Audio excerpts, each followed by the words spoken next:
Reveille, reveille, donks. Look at us now, tip to tip. This is our life. This is our passion. I'm Luke Thomas. This is Morning Kombat. Morning Kombat with the teacher from Charlie Brown's Peanuts. War.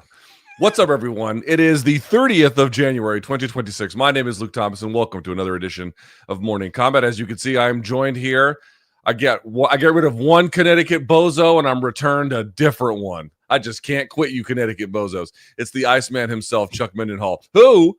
When did you get home, Iceman? How long did that take? Oh my God, man! It was an ordeal, Luke. I finally got home Monday night. I was supposed to come back on Saturday, but I was going to get hung up no matter where I was at. Either it was going to be Vegas or in connection through Chicago. So I did what any Coloradan would do. I flew to Denver, watched the Broncos lose there, and then I was able to catch a flight on Monday.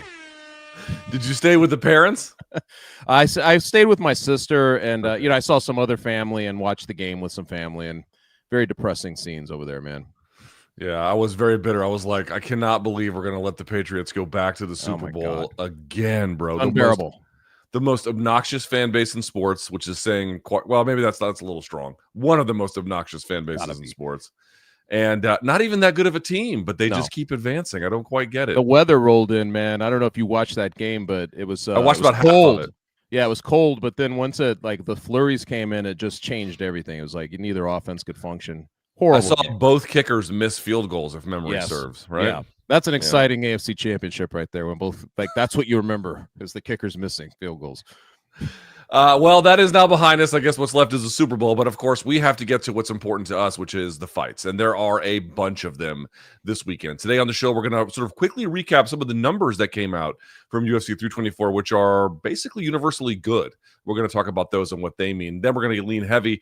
UFC 325, main event, main card, prelim card, the whole 9 yards. Plus, we have an update for you. One of the fights did fall out and under comical circumstances, I think, is maybe one of the better ways to put that. And then, of course, at around 12:30, we'll be joined by Sean Zittel, who's going to walk us through the entire weekend in boxing, one of the great boxing scribes of our time. Give us a follow on social media. You can see down below, there's Morning Kombat, as well as for me, and then Chuck himself. Chuck, do you have any work to plug over at old Yahoo related to this weekend's fights?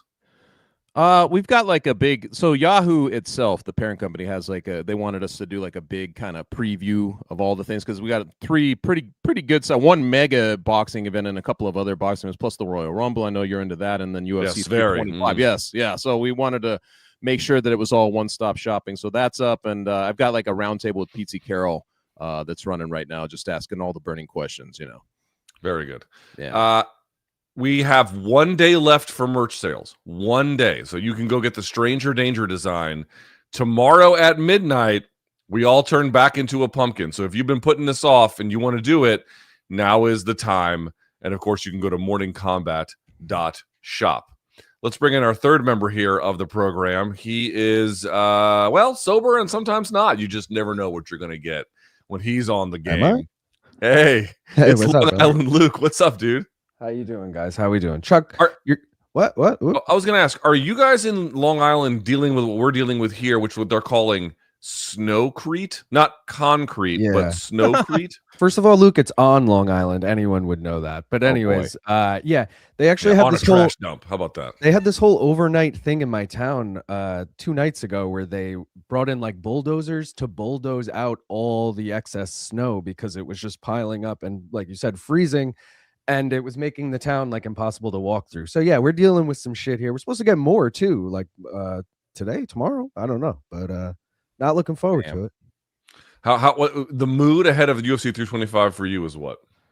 I mean, I'm hyped. I told you last 3 fights, man, are actually really exciting. The card as a whole, I don't think is as exciting as an Aussie. I'm looking forward to it. Full card watch along, by the way, main card minute, tune in. 5 as an Aussie.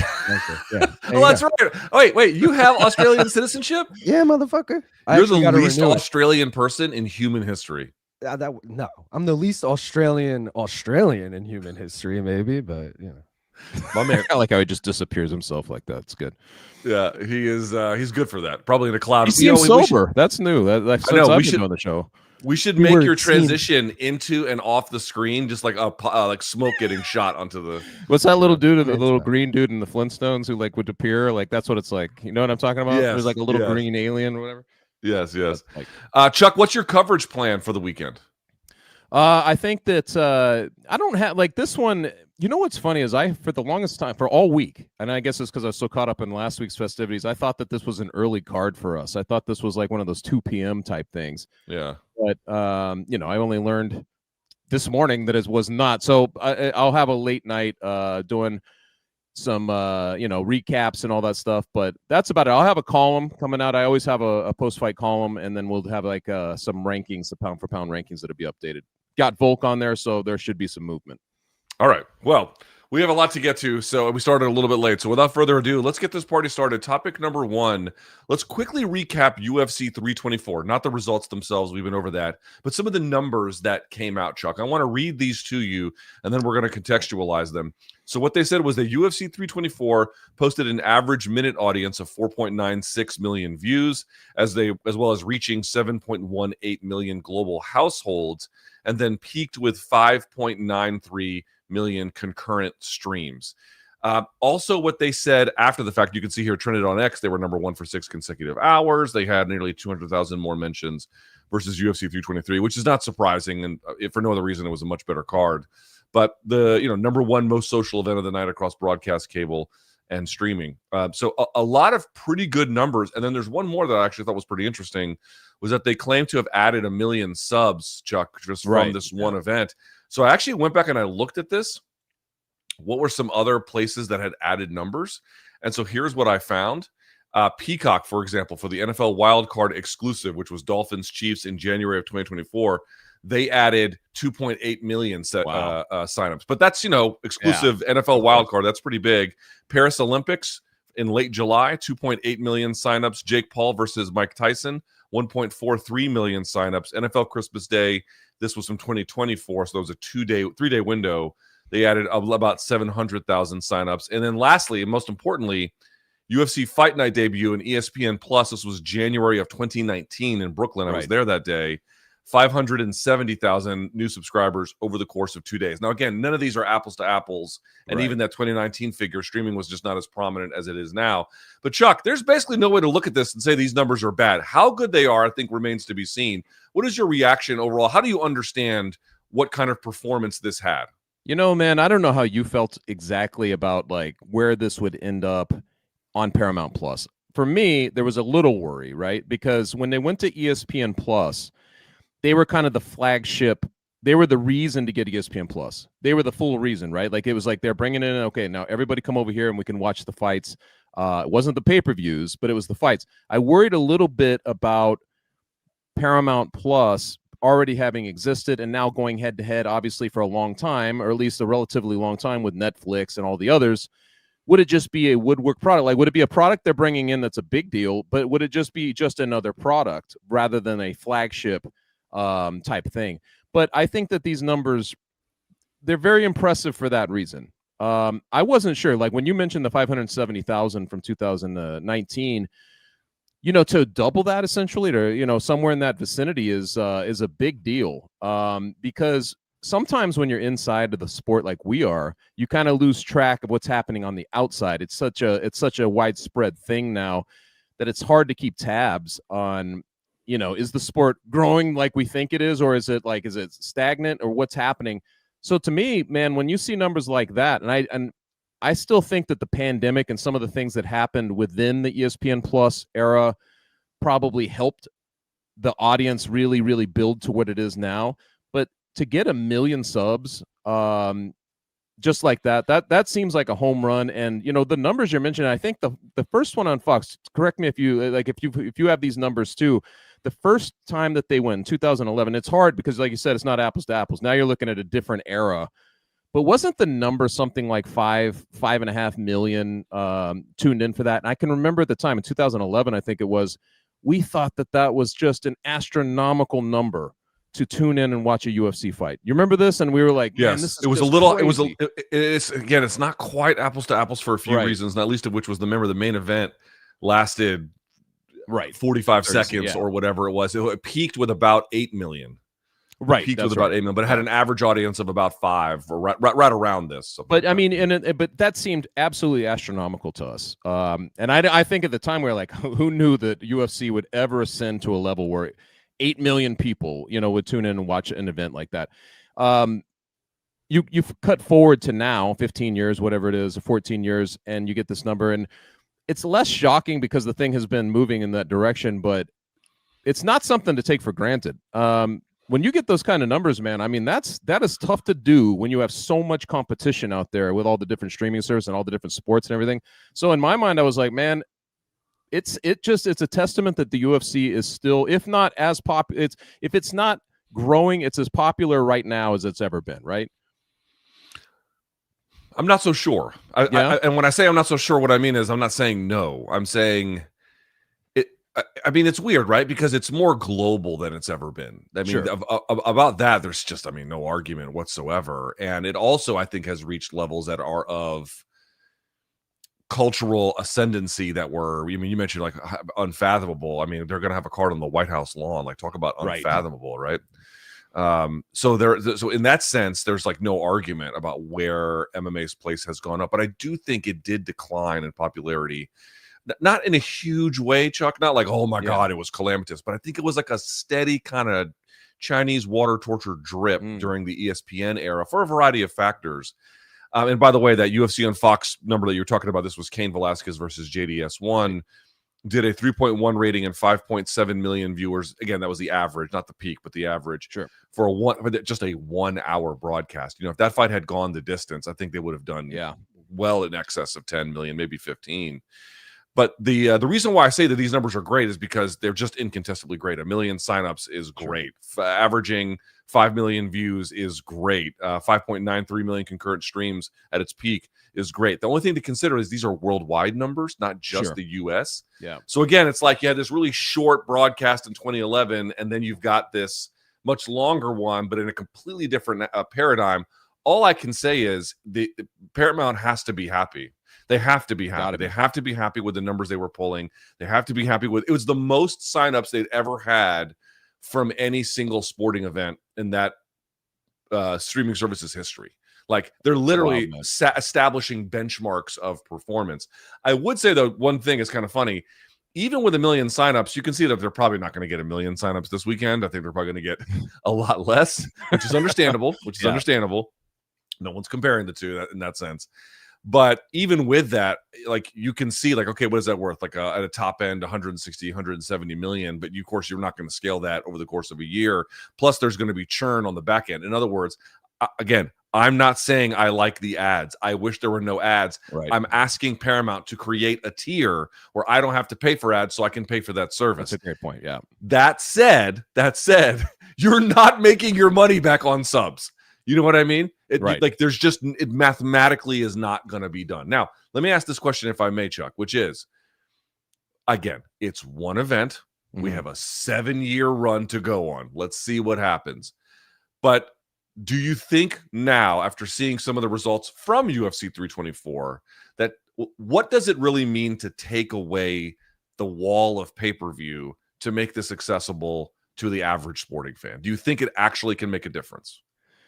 That remains to be seen. I do think that right now, coming out of whatever amount of time we were doing pay-per-views, like coming out of that, and then you come into an era where the very first card is a pay-per-view quality card. It's got title implications. You're supposed to have the women's, GOAT fight of all, it was supposed to be on there between Amanda Nunes and Harrison. It was supposed to be even more stacked, but it was free. I mean, it seemed like it's free with your sub, right? Like, so it's, that novelty is what anybody I talk to that's kind of more of a casual or whatever, like, this is the lure, right? Anybody who kind of wants to watch the fights, but they do not buy them anymore, or they stream them, or they go someplace, they all get together.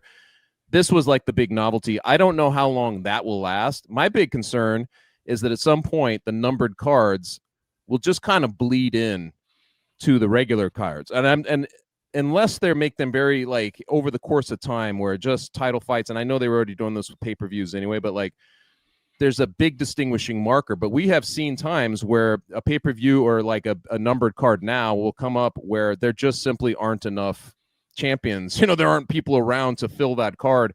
It'd be interesting to see what all that looks like and how long this novelty lasts. Like, at some point people are just going to forget about pay-per-view, right? Like if there are no more pay-per-views, you just you let that flow by you get past it. But I'm not sure. Like I made the point in a column when they announced this thing that I was like, it's great to get past the pay-per-view model because nobody has to pay for it. But there is something about the rallying around and the reverence of a pay-per-view card that everybody would come to those. These are the ones that were meant to be meaningful. Even the people who are just players on the mid card were the guys that you're like, okay, but they're on this pay-per-view. There was some kind of significance attached to even being part of that, right?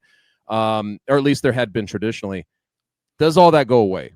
These are the things that I'm like, what happens with that? And we were talking just a little bit about like, is it waning? Is interest waning? And you were kind of saying, well, I'm not sure if it might be a little bit, but part of that is the passion, right? Like the passion that the fans used to have. The hardcores were so into it that they could almost count on a baseline number for those pay-per-views.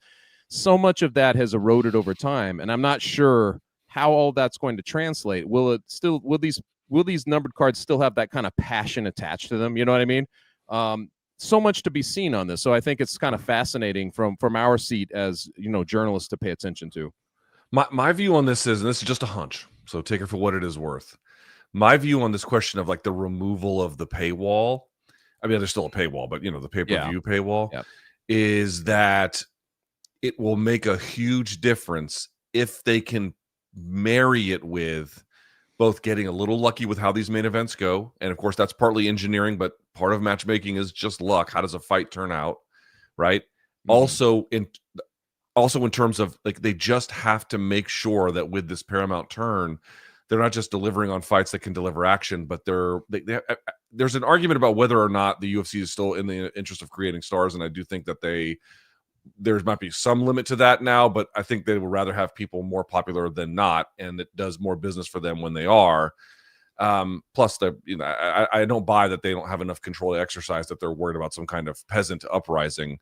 But the point I'm trying to make is, I don't think by itself taking away pay-per-view just launches it forward. I think it can. I think it can make a huge difference if coupled with getting a little lucky on the back end of how the fights go, but on the front end, really engineering the fights that people want to pay money to see, creating some new stars, really building around what the platform can offer. I think in conjunction, it all gets turbocharged. I just don't think by itself, all of a sudden, it just unlocks all these new doors that all of a sudden now everyone's just going to be fans. Yeah. I'm less convinced of that theory, Well, they also might want to nudge Dana White a little bit, get him interested in his own product again. And if they could do that, maybe they got a chance. It's kind of funny. Over time, during that media blitz he was doing, I was thinking about this yesterday. Like there, and it's also paired with the UFC Seattle announcement where he was like Bueller,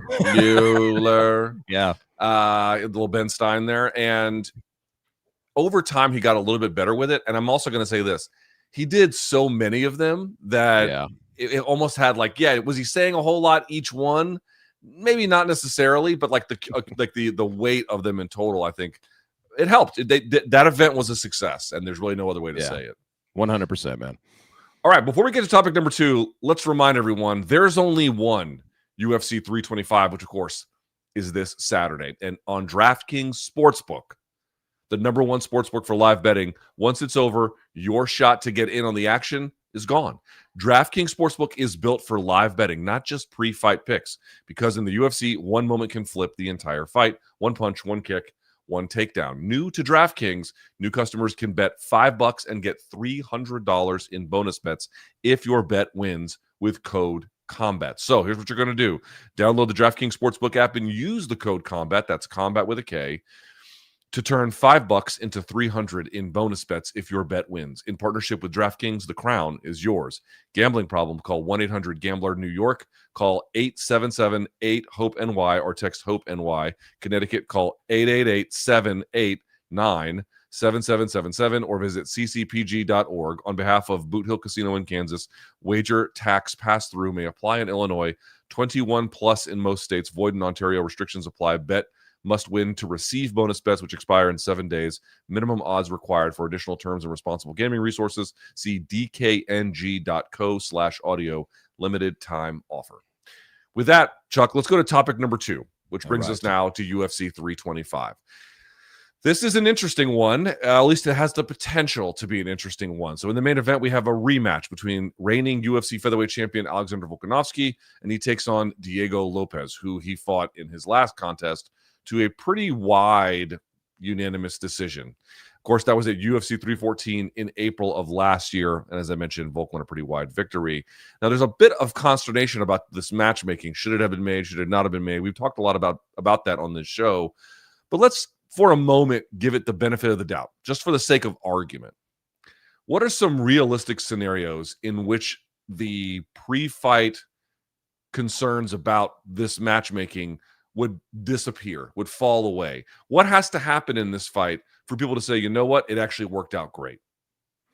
Well, I think that the first thing is, do you remember the context as we went into that fight the last time? Like, so Diego got the fight, and I think a lot of people viewed him as one of the heavier punchers in the division, like, if not one of the best. I remember Dan Ige, right, was after he'd fought Diego, he's like, dude, this guy throws with full power on every shot he delivers, and you feel everything. Volkanovski had coming off of a couple of knockouts, and it was almost like you were like, can he survive? I remember that I thought there might be a little bit of an onslaught from Diego Lopes early in that fight, and it may not get out of the first round, that Volk may be susceptible to that. What happened instead was we got this, if it wasn't a masterclass, it was certainly like a return to some kind of vintage form of Volkanovski. And I think that when he was just kind of piecing him up, landing on the counters, thwarting anything that Diego was kind of coming at him, and then actually making Diego a little bit, afraid to pull the trigger. You could see it all unfolding in the first round. It lost a lot of steam. It picked it up a couple of times in that fight when there were moments for Diego later in the fight. There was a couple of big moments where it looked like Volk could be in trouble.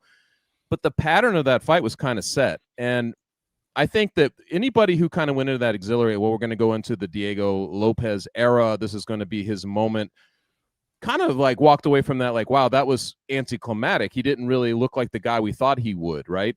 I think for this fight to deliver, there needs to be a different tempo set in that first round. I think Diego's got to be more, deliberate with what he's doing. If he comes out there and, he gets in, he's able to kind of land, and it looks different. Like he just looks like he's more prepared. Maybe he was a little bit bothered by that big of a spotlight, but if he just goes in there and he's able to do that to Volk early, knowing Volk's, you've talked about this a lot, just knowing Volk's ability to adapt and all that stuff, and, make in-fight adjustments, I think that would look more exciting.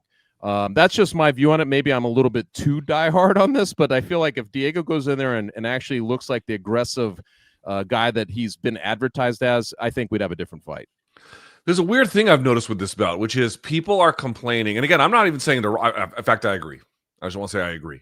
Yeah. People are complaining like this is not the fight that should have happened. To what extent do you think the Paramount focus here, especially, again, this is only the second ever event, 1 week later from their very first event, where if you look at the other choices that Volk had to fight here, Lerone Murphy would have been a perfectly fine fight, but I don't know what kind of action it would have delivered. Conversely, with Movsar, I think that concern, again, maybe a deserving contender, but what kind of fight does it deliver? The Diego fight, you would think, again, I'm not saying the first one was a barn burner, but it certainly wasn't bad, and the capacity for Diego to do violence is always pretty high. Do you think that factored in here, the ability to engineer action for a audience that might be somewhat new and or more casual than normal watching? Yeah, 100%, man, because and also Diego reminded everybody, right? Like he comes back, he blows up Jean Silva at that Mexican Independence card in San Antonio. Like he showed everybody again, like this is why you want a guy like that near the top, right? And the fact that he was headhunting that whole fight, like you broke this down, right? Like you've done like a full analysis of this fight, because it was like three quarters okay. Analysis. I didn't finish the whole thing, but yeah. All right, but see, he kind of, even in the last round, like as the fight went on in the championship rounds, it was just like he was still looking to land that shot that was going to equalize the whole thing, which is. There is something to say about that kind of excitement, and even there's a fourth round exchange where he hurt Volkanovski, and Volkanovski was reduced to just like, dropping, changing levels, trying to go for single leg, looking for the takedown because he was trying to recover.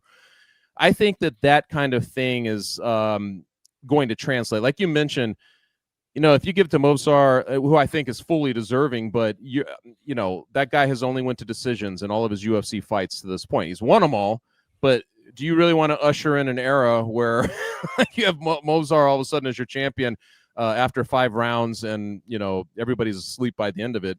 And it's unfair to say, but that's kind of the way his fights, some of his fights have gone. And Lerone was obviously he had a big knockout last time, but I think for the bang for your buck, if you think about it from the engineering standpoint you're mentioning, Diego just has that head. He has the look. He has the head hunting quality. The B-roll is going to look very nice for him. And you could actually point out, even from that first fight, the offense that he did have. Right? You could just zero in on that, and you have kind of instant drama as to how it might play out. So I think that he was kind of obvious. He's an obvious guy from the UFC's perspective to jump in there. What's really interesting to me about this fight is how do I say this exactly? This is, to me, the way in which this has the capacity to be interesting to me is if it answers one or both questions. So one, we kind of already know that Volk is chinny. In fact, as you indicated, he got dropped in that fight. It was not a huge punch that dropped him, nor was he terribly rocked. I think it also just kind of knocked him off balance a little bit, but it did drop him. And I think he's always been a little bit chinny, but his recoverability is quite great. To what extent does that get tested or show itself to be even more compromised this time? It'd be kind of interesting if he wins 4 rounds, then gets beamed in the 5th, and here's Diego winning. And it's you can only say it's because Father Time got to him, right? Because otherwise this would not have been a fight-ending scenario previously. Conversely, though, and this is the big one for me, dude, if you watch that first fight, I did a Substack watch along with it, and I wanted to pull my hair out watching this fight. Diego Lopes. Don't do that. Then you're going to be the second man in the head. You don't want that. Yeah. Okay. Go ahead, man. Diego Lopes didn't cage cut in this fight at all.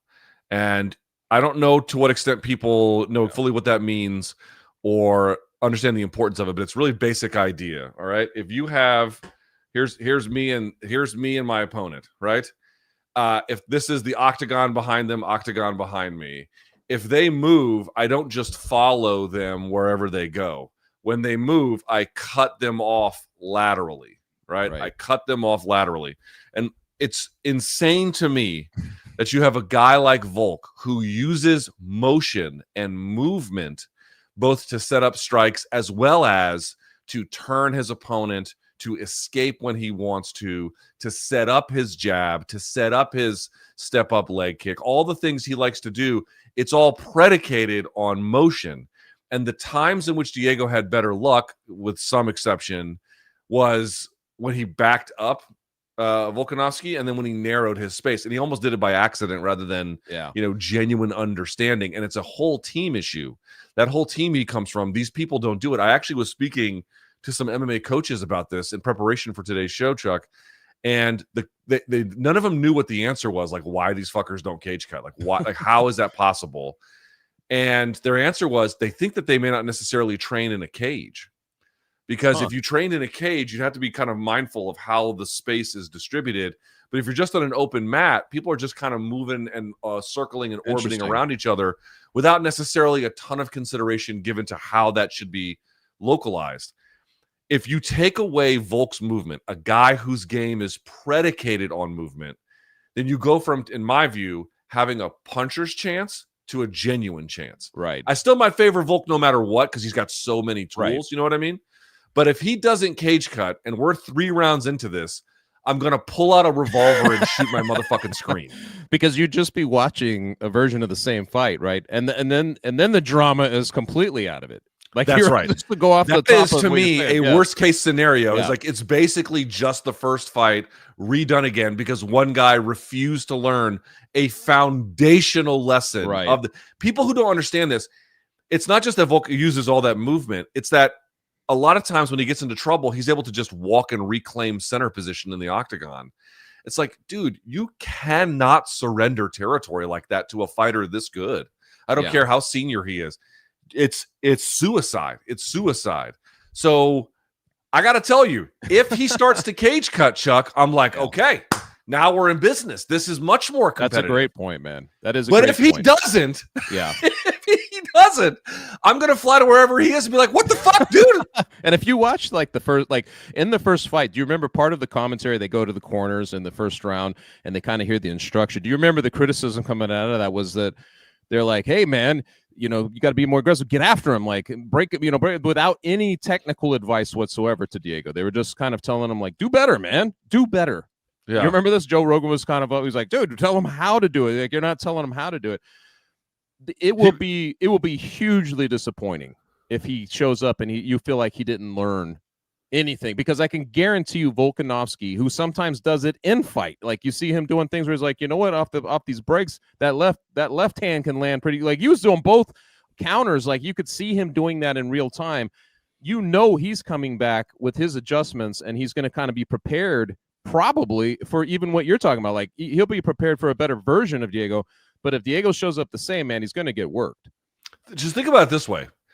Imagine, I realize that the first Volkanovski fight is not like the first Volk Lopez is not like Patty Gaethje in the sense that, the scores are pretty similar, but Patty took much more of a beating, right? Yes. Okay. But imagine somebody went to you and said, okay, Patty's got 9 months to get a rematch in. You're not saying he couldn't do a few things differently, but he showed Gaethje a lot of what he can do and was just left wanting. True. This is a case where there's a wide open fix available. Now, how much he can take advantage of it certainly remains to be seen, but it's not one of those things where it's like, well, you kind of showed him your cards, you don't really have anything left. There is a massive gap in what he's able to fix. So to me, it's like, dude, this is like no bullshit. This is a test of like, is Diego Lopez an idiot? And I'm being serious. I'm not saying that he is. I'm not saying that he is. What I'm saying is we're gonna donk list here. We're gonna get is he a fucking donk? Because we're about to find out that answer on Saturday night. Well, man, I mean, honestly, that hypes it up better than a lot of what I've seen. Like, I mean, to me, that if that's the stakes, that's not bad, because I think sometimes you do need to know, does a fighter do they have an IQ that way? Part of what you're talking about is you knew he wasn't going to adjust in that fight. You knew that he was going to keep doing what he was doing, and therefore, when we talk about plan Bs and stuff, there was no plan B. You know what I mean? Like he was showing you exactly what he's going to do. I'm looking at the numbers here. If memory serves, yes, in fact, it does. So he tried to play like hurry up offense on Volk. If you notice, he doesn't effectively cage cut, except that he stands a little bit closer to Volk in the 5th round. But what ends up happening is, number one, he gets no takedowns. He doesn't try for any, but he didn't change the game up is what I'm pointing out. And also he landed fewer than he did in rounds 4 and in rounds 2. The other rounds he only landed single digits. So the other ones where he landed double digits, this was the fewest amount of them. And Volk landed the most on him of any round in the 5th. So in other words, without effectively cage cutting, just kind of standing up on top of a guy, he got lit on fire for it. This is what I mean, man. I want to see what you're made of. Of course, he can beat good guys no matter what, right? He's dangerous, Yeah. But against a guy who can think, that's what it is. You're right. And you know what's so funny, man? I've pointed this out to you before. Like before this fight, that fight happened in April. I had talked to Diego Lopez for a feature December of 24. This is back when they were still deciding if he'd fight Yair or if he would end up getting Volkanovski. And I can remember, man, he was like, I want Volkanovski. His whole team, they were like, we want Volkanovski. They felt so confident that they were just going to be able to go through Volkanovski, and that would usher, obviously you're going to have a title, and that would be that.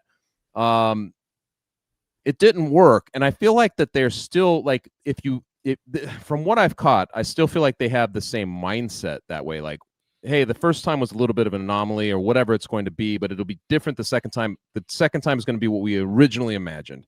And I think you're right, man. It really does come down to, is he going to do the things that will be winning, winning formula against Volkanovski? Because it's very difficult. If you look at the Holloway series, and you've probably broken this one down too, because I know that you've studied Max a lot, like in terms of what he's able to do, but how Volk was able to beat him down the stretch, like as the fight, more fights and more, more knowledge of what he's doing.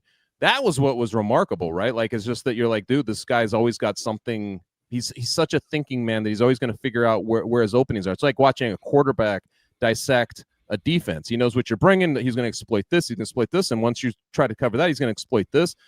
That's how he fights. So if Diego just shows up kind of like thinking, well, he is chinny and I know I can catch him this time, that's just, I'm not sure that's the wisest move for him.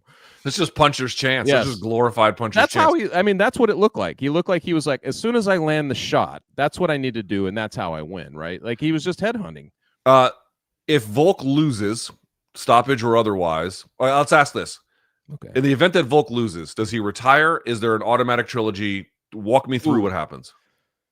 Okay, so like if he got smoked in the first round, like in a way that you're like, oh God, that was hard to watch, it'd be tough, wouldn't it? Like I just feel like it'd be tough for Volkanovski because you'd be like, he's probably not going to be in line for a trilogy because I don't think people would want to necessarily see it. I don't think the UFC would want to put it together. And at that point, I'd be like, man, what is left for Volkanovski at this point? A guy who went 13-0 in that division to start his career, beat a who's who. Like, I mean, his legacy is solidified. What do you have, like 4 or 5 title defenses? He went up. He had that great fight against Islam, the first one, and obviously the second one did not go anywhere near his way. I just think that what are you going to do? What are you going to do? The fights you're going to get at that point, you're going to be back behind the 8 ball. You're probably going to have to get through somebody to even get a title shot. And at that point, what are you, 38? You know what I mean? Like, You're going to be very late in your 30s, and I don't see why he would continue. Now, if it's a fight where it's back and forth, maybe controversial scorecards, whatever it is, like just a good fight, I feel like then the trilogy, like if he loses on the scorecards, you'd probably have to do. He's earned that, right? Like the kind of like, status as a featherweight goat to kind of get that, right? Like I feel like you'd have to give it to him then. Yes, I fully agree with that. I think your diagnosis is correct. You saw the weigh-in there, or excuse me, the face-off from the weigh-in. There's also a pic of a Volk in an apron. He was the chef chopping the block. Or like he's got a sense of humor. I give him that. Man. He's got the CW. Was that cooking with Volk Championship, the CMV? CWV. CWV. Excuse me. My glasses don't work as well as they need to. CWV. Cooking with Volk. He's got good spirits. This is an interesting fight. If Diego finds a way to make it interesting, but the Max comparison I think is really interesting, right? Because first fight was close. Second fight started out with Max on a heater, and then Volk rallied back. Man. And then in the third one, Volk just ran away with it. You know what I mean? So like over time, there's a sense of, even with guys who have good ideas, he gets better over time too. We're gonna. He's not cutting that cage. I hope we have live footage of you watching that. I'm gonna do a watch along not for that whole card, but just for that fight. And if he doesn't cage cut, I'm telling you, I'm pulling out 2 fucking Glock 19s, and I'm just gonna be like Deadpool, just shooting my fucking whole setup. Furious that I wasted my life watching it, but I'm not predicting. You're not paying for it. And we're not paying for it. This type. Yeah, it's like, and I'm hopeful that Diego proves that he's got UFC. UFC wants, like, right, their druthers would be that you get Diego, because obviously, like, if you are making a Mopsar fight at some point, at least there's a backstory there. At least you can play on something, and like you've got some better options for him. Also, not for nothing, but they've got one female Brazilian champion in Mackenzie Dern, and they've got one male champion in Poatan, and that's it. And I'm not saying that they're trying to engineer an artificially high number of Brazilian champions, but I am saying it's obviously an important market to them. So, putting a Brazilian in there as opposed to a Russian or is he Brazilian Brit, or is he Mexican now? I mean, like he's that's the best part. You can kind of lease them out to the Mexican audience, and they love them. That is true, man. Let's talk about the rest of that main card here in topic number 3. And you know what? I was discussing this with Long Island Luke. The top 3 fights on this card are great. So let's start with the other 2 ones in addition to the main event that make this great. Because after that, there is a bit of a drop-off. I just think it's fair to say that. So let's start with that co-main event, if we can here. Chuck, Dan Hooker and Benoit Saint-Denis. They square off in, as we mentioned, this will be the co-main event on the UFC 325 card. Would the winner here be a number 1 contender, a BMF number 1 contender, or neither, or potentially even both? What happens here? Wow. The BMF would be more realistic to me, right? even though like I feel like the BMF is like for old school guys who've been around for a while, but Dan Hooker, it's crazy, man, because the dude Who's Dan Hooker? I know exactly. That's what I was gonna say. For some reason, when I think of Dan Hooker, I always think of him like, he's been around since like in the UFC since 2018, something like that. 2014, man. Like he's been around for a while. I don't maybe he doesn't have the same, I don't know, like kind of reputation as a Donald Cerrone, although he's got to be closer now than he ever has, or like a Justin Gaethje.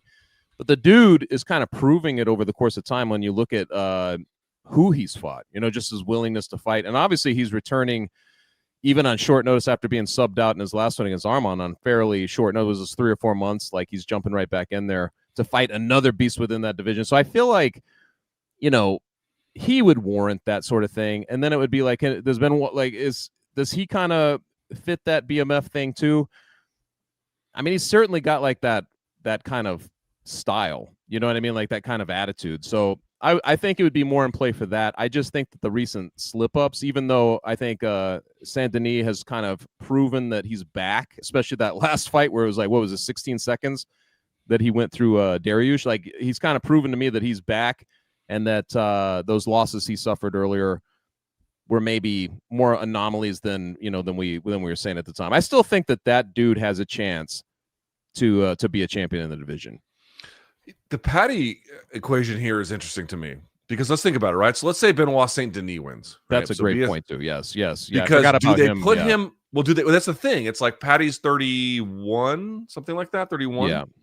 So he's still got some time left, but I don't know. But part of the problem for me in that fight with Gaethje was like he showed him all he had, and it was like, well, yeah, came up short anyway. Yeah, that's not enough to buy this ice cream today. You know what I mean? At the corner tienda.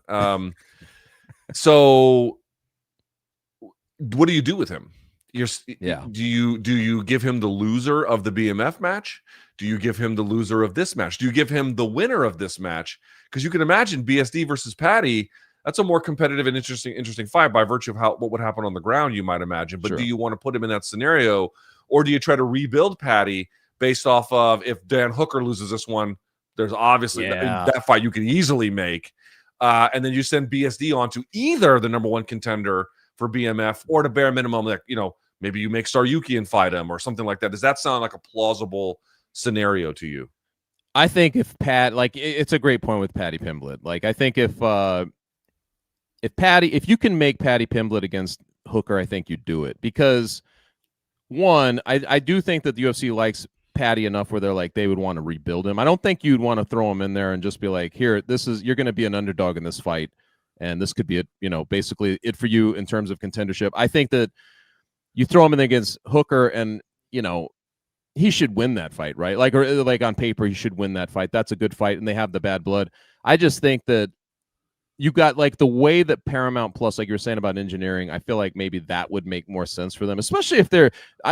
I haven't really talked to this, but doesn't it seem like they're going for more of a cinematic feel anyway? Like the bad blood may translate way different in the Paramount Plus era than it did for ESPN Plus, because now you're talking about a streaming service that actually incorporates dramas and shit into their product. You see, like, what's his name? The Ghostface Killer walking back behind, one of the, for the Scream 7 or whatever the hell it was. Like they had the guy, right. They had him walking like through the thing. I'm like, they may be incorporating that sort of thing. It's a bit of a tangent, but dude, there might be like more of a bad blood may mean more. Like the drama of the fights may mean more to this era than they did previously. I would imagine they would want to get on board with that. In terms of the upside here let's talk about the fight itself. Can I just tell you one of the problems I have with it? It's that Hooker just went up against a kind of guy who's going to try and wrestle and submit him, which fine. Okay. That's not a reason to not do it. I'm just saying it doesn't make it like a fresh challenge in that way. I know it's the first time he's faced in this particular opponent, but what I'm trying to say is, dude, that Qatar fight was not that long ago, and Hooker got fucked up in that fight. It's like I've interviewed Hooker before. Do you remember when Hooker fought Edson Barboza? Mm-hmm. It was on Fox, I believe.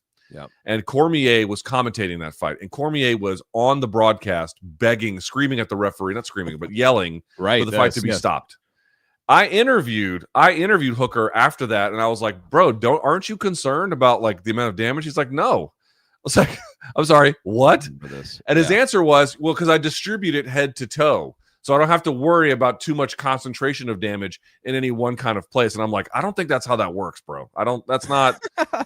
That sounds like Ali's philosophy on the ropes. He's trying to like send absorb the shocks all the way down through his body. It's like you're gonna get fucked up doing this. Yeah. I don't think that's the thing. So here he is returning relatively quickly against an opponent who has a pretty good chance of doing the same kind of a thing.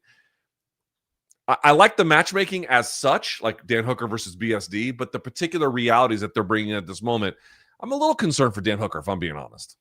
Well, same here. I mean, when they made the fight, and sometimes you just look at the momentum of fighters. And again, but I did this with Dustin Poirier back in the day when he was fighting Santini, and I was thinking, dude, they're just kicking the ice flow, aren't they? They're putting him on it, and they're like, so long, Dustin, it's been a good career.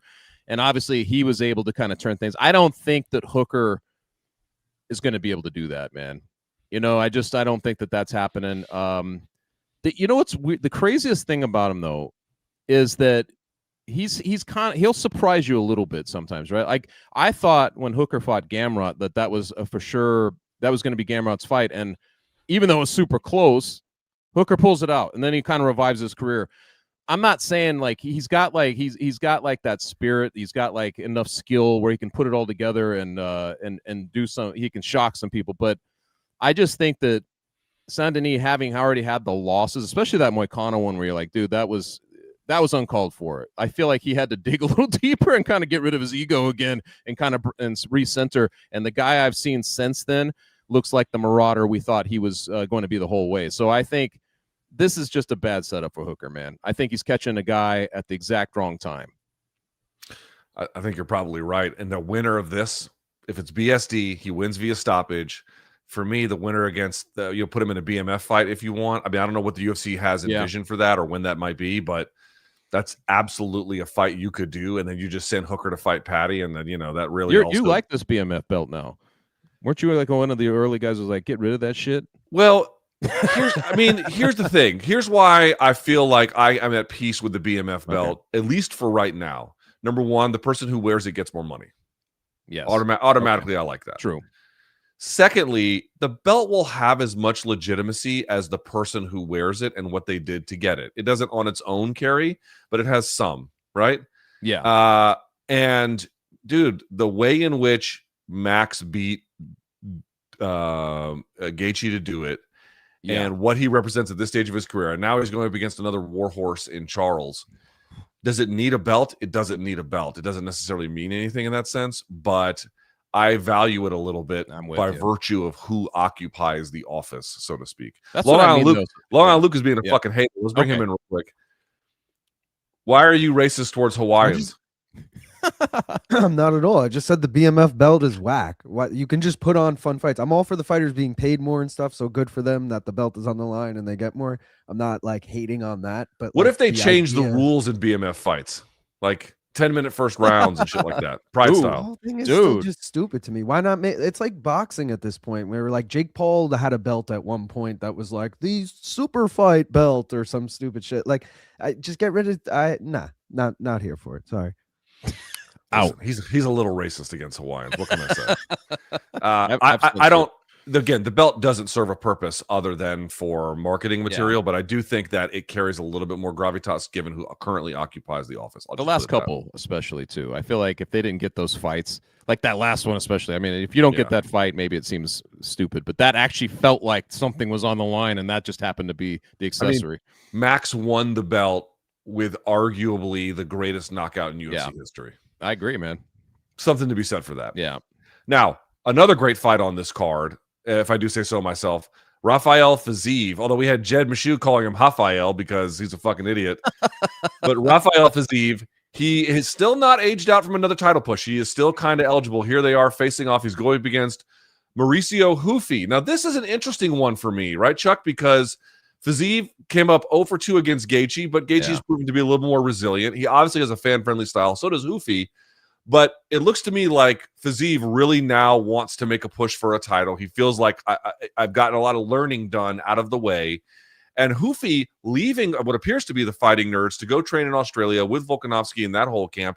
A lot of uncertainty about this one. I got to tell you, I love this fight, but am I allowed to say that I have a little bit of concern that they're going to do to Hufi what they did to my man who did the backflips. I forget his name. The Brazilian who did the backflip. What's his name, Long Island? Michelle Pineda. Michelle Pineda. Oh, yeah. Where they take a guy who's wild and exciting, and in order to make him good, they make him boring. To what extent are you feeling that could be a factor given the space these two are entering this fight in? God, I hadn't really thought. That's a great comparison, though. Like, you're right, because when people were hearing Hoofy, they were thinking, okay, we could get a knockout of the year candidate. That's crazy expectations to bring into a fight. That seems kind of legit, because I don't know if he was going to be sustainable to go in there and do what he'd been doing. But I feel like there was like some trouble in the Fighting Nerds. I did a big piece on them last April, right when the thing started to spiral a little bit for them. And I talked to Hoofy in Miami, and he was with one of his coaches, and they were already talking about like starting a gym in New Hampshire. So they were thinking about coming up to New England and kind of breaking off and doing their own thing, like a satellite of the Fighting Nerds. I have no idea where that ended up, but it didn't surprise me in the slightest for some, like, given that kind of information that he was elsewhere. And I don't know, I'm not suggesting there's like acrimony between the team or whatever, but I think there's been a feeling that maybe he needs to, because he's super young guy still. Like, I think there's a feeling that he needs to, pick up other elements of the game if he wants to be sustainable and get a chance down the line. I hope, though, like what you're mentioning off the top, I just hope it doesn't come with compromising his, excitement levels. Because when you book that guy, even right now, right, like when they book this fight, especially against a guy like Fiziev, who like has put on some really fun fights, that Brad Rydell, remember that one where he just lit him up? God, it was so that's when I really paid attention to that dude, because it was just so technical and clean.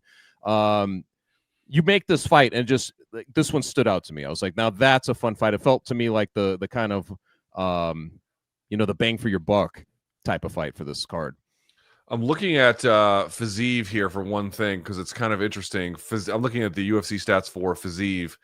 Fiziev got 2 takedowns on Justin Gaethje. He got 4 takedowns on Bahamondes. Just given how bad Hoofy was on the ground against Benoit Saint Denis, I think there's a real chance you might see Fiziev mix things up here, because, dude, Hoofy is probably still going to be real fucking dangerous on the feet, at least in part, you would imagine, if not in full. And then on the ground, how much could he be better relative to the fight that he had against BSD? Like, groundwork takes time to get better at. He's not going to be that much better. So you may not get the knockout that you're looking for here, right? It's also a possibility. You may not, but I will say that Fiziev loves to play that game, though, a little bit. Like, he does love to stand. Like, he just likes to. He likes to engage, man. Like, he trusts his striking. I'm like, does it get like? It's always one of those things with a guy like that. It's like, you got to kind of convince him to do other things, to be smart to win a fight. He very well could be. That 3-fight skid where he had the injury too, in the middle fight between the Gaethje fights, like those type of things. You could look at them and be like, yeah, he could have easily won the Gaethje fights, like if he's just doing if he's just going about things a little bit differently. But he kind of defaults into like just madman, like kind of swinging with the guy, and that's when he gets pieced up. And it feels like he gets hurt in those type of fights. If he does that against Hoofy, I would be like, as far as his like, I'm revving up for a title shot, that would all be gone, man. I mean, you can't, your default can't to be incautious, right? You can't default to incautious and expect that to survive. Also, if Hoofy, I feel like at 29, I'm not saying a loss here is like totally great, but it's forgivable in part because if he's trying to make improvements, it's going to take some time. But with Fiziev, 32 in 10 months at the point of this fight, he'll be nearly 33. I'm not saying that's over the hill either, but it's a little bit more like shit or get off the pot if a title fight is going to happen here for you. This is kind of the moment where you got to round this corner, which is why I think the pressure's on him. Like, again, it's not great if Hoofy loses, but it's real bad if Fiziev loses, given the ambition that he's got, and given the potential too. How good is that division? Do you remember the time we were doing a pregame? It was at the studio with BC, and we talked about, dude, look at all the guys coming up at lightweight. It's like one of the. Remember this? It was crazy. And the fact, I know that Fiziev was one of these guys that you're watching, you're like, man, I mean, he's a monster, and the fact that he hasn't got a title shot like these years later, it just tells you how crazy that division is, man. And it was Gaethje, obviously, like, who kind of delivered that. It was like the old guard, but that division over the last few years has just been so good. And this card is very like symbolic of that, because those two fights, even if you don't love that main event, if you're like, the rematch, we just saw that fight. I mean, those two lightweight fights, man, you should tune in for those alone, right? Like it's just so good. Yes, I totally agree. Which brings us, of course, to Tai Tuivasa, who hasn't won since Abraham Lincoln was in office. And he's fighting Talison Teixeira this weekend. The odds, by the way, currently Tai Tuivasa plus 270, Talison Teixeira at minus 340. Just to remind everyone, if I haven't already, understand the context in which Tai Tuivasa enters this contest, Chuck. Here is the losing streak. He lost to Jairzinho Rozenstruik in August of 2024. Before that, Marcin Tybura in March of 2024. Before that, Volkov in September of 2023. Before that, Pavlovich in December of 2022. Before that, Cyril Gahn in September of 2022. He last won in February of 2022 when he beat Derek Lewis. By the way, the Gahn loss, the Pavlovich loss, the Volkov loss, and the Tybura loss all via stoppage. The Rozenstruik one was a split, and also, Chuck, arguably the worst fight ever. Is this do or die for Tai Tuivasa? I think it has to be. And I know, man, they love him. He brings in the shoey thing, and like you go into Australia, he's like one of those guys that you want to have on your card. He's part of the celebration. But he's been almost an anomaly. I know that this isn't a guy that you're going to you're not going to look at him and be like, oh my God, look at all these different technical things he's doing in a fight that makes him win. You're not going to do that, but he is a streaky fighter. It almost reminds me of a guy who's like playing, dice or something, or at craps, and he goes on a heater, and then all of a sudden, once it goes cold, it goes completely cold. Because before then, he'd won like if you look at his Wikipedia or whatever, it's like all wins, bunch of losses, all wins, bunch of losses. He does not mix it up. It's like, so if he's able to get off the schneid, I mean, who knows? He might go on a fight winning streak in that division. But I feel like at 6 in a row, especially like you mentioned, man, getting finished the way he has, and not really showing a ton, maybe you can contradict me here, but he hasn't really shown a lot of evolution to his game. It feels like he's just kind of like, I'm going to go in here, I'm going to do my style, and hopefully it works, I don't know. You can't really keep a guy like that around at 6, right? Especially in that division, if he gets knocked out too, he's only 32 years old, but man, you don't want to see a guy put in harm's way that many times who doesn't belong there at that point. Yeah, as Long Island Luke points out, Tai Tuivasa's career: 1-3, lost 3, 1-5, lost 5. That is so bizarre. That's like a weird. That's such a strange trajectory. But that is so insane. Yeah. I mean, I don't even know what to say about this bout. It's like Talison Teixeira is tall and he's dangerous, but he's there to be hit. And Tai Tuivasa can hit, and it's like, if you can't beat an opponent like this, I don't know. Yeah, there may not be guys on the roster that you could beat at this point. Yeah, it's just, I don't know if this is going to work for you here. You know what I mean? I mean, again, to your point, they might keep him because Australia and all that kind of stuff, but. I mean, I'm right though, right? There's not you're not seeing things from fight to fight. Oh yeah, okay, no, I mean, he's and again, evolving. he didn't make as many boneheaded decisions in the Rozenstruik fight, but he was so boring that he let the fight get away from himself. And as I recall, let me look pull the stats. I know it's definitely much worse. Yeah. Let me pull up the stats on that one if I can for just a second. Please forgive me. Tai Tuivasa here. This is the Rozenstruik. God, Jesus. He landed over the course of 3 rounds just 37 strikes. That is anemic. He landed 9, 13, and 15 respectively. Meanwhile, Biggie Boy landed 19, 36, and 36. So he obviously kept pace. No takedown attempts, no nothing. And he's just punching and low kicking the whole time. That's it. How was it a split decision? I forgot. I think I've scrubbed it from memory, but that sounds so because it was pure ass. Judges drifted off mid-fight. When a fight is so bad and so boring, it can honestly be like, okay, who the fuck is winning this bullshit? It honestly is a little harder.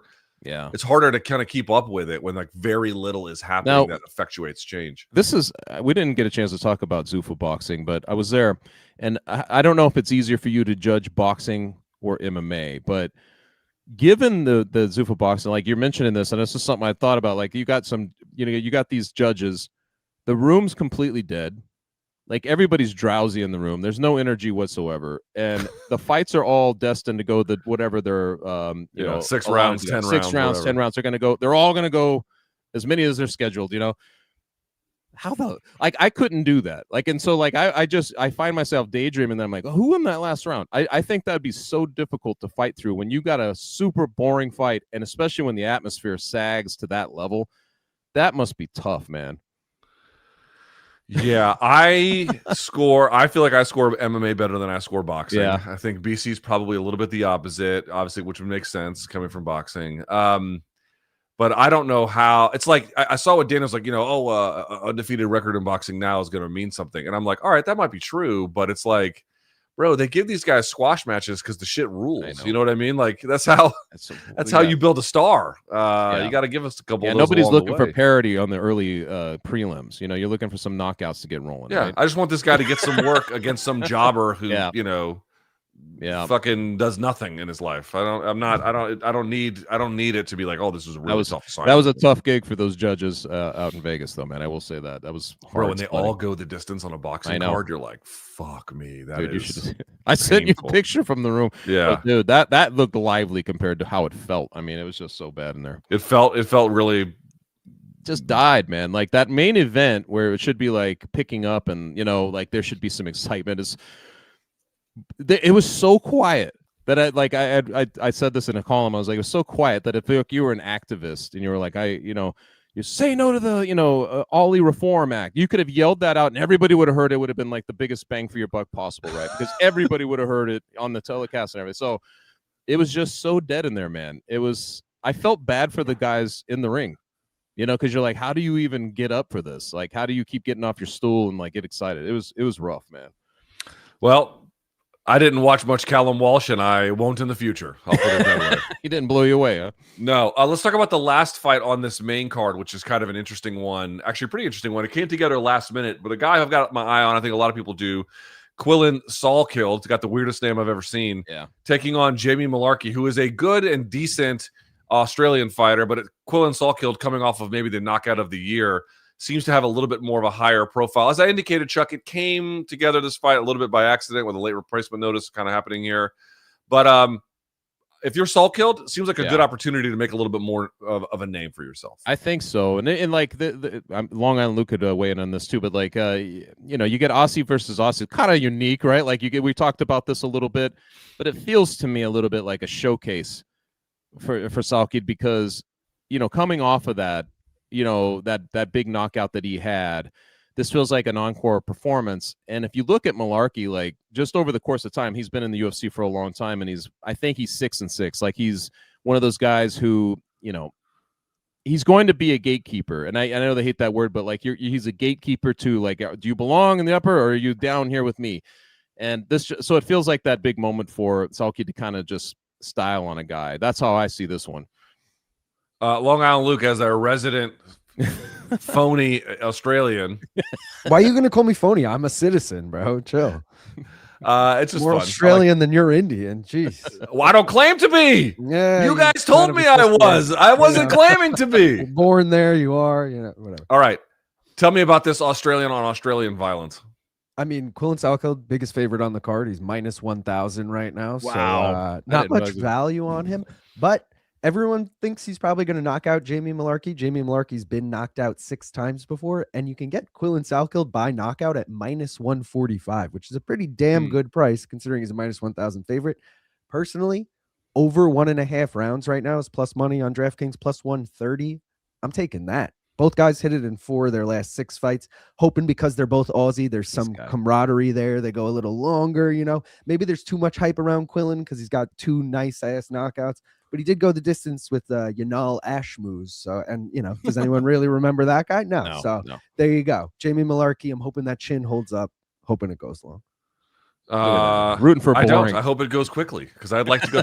I will say this for the first broadcast, and I know that Zach Candido tweeted like, it was the first one's a little different, right? But dude, it was like 9:30, and they're on their like 3rd sizzle reel, and I'm like, guys.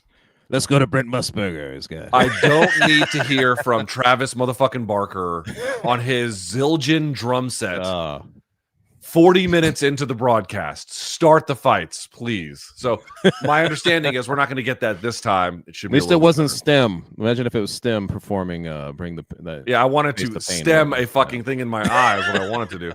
All right, let's go. Let's go now to topic number 4, which is genuinely. I was doing some research for this for topic number 4, and you know what? Hold on. Before we do that, let me back up a step. We will get to topic 4 in just a second. But first.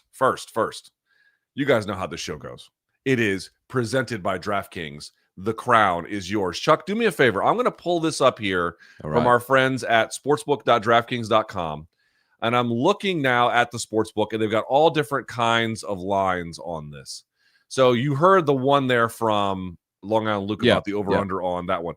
Let's go now to the top of the card. Let's talk about Volk and Lopes and see what kind of bets we got here. They've got, let's see. Walk me through this if you can, Long Island. This over under 4.5 units at -115. Oh, that's total rounds. Oh, okay. Yeah, it's the over under 4.5 rounds. It's a pick 'em right now, -115. -115, -115. Is that a bet you take? I like plus money only bets, so I wouldn't. Okay. But there is good value there. The first fight did go 5 rounds. This one probably goes 5 rounds. So, it's a decent bet.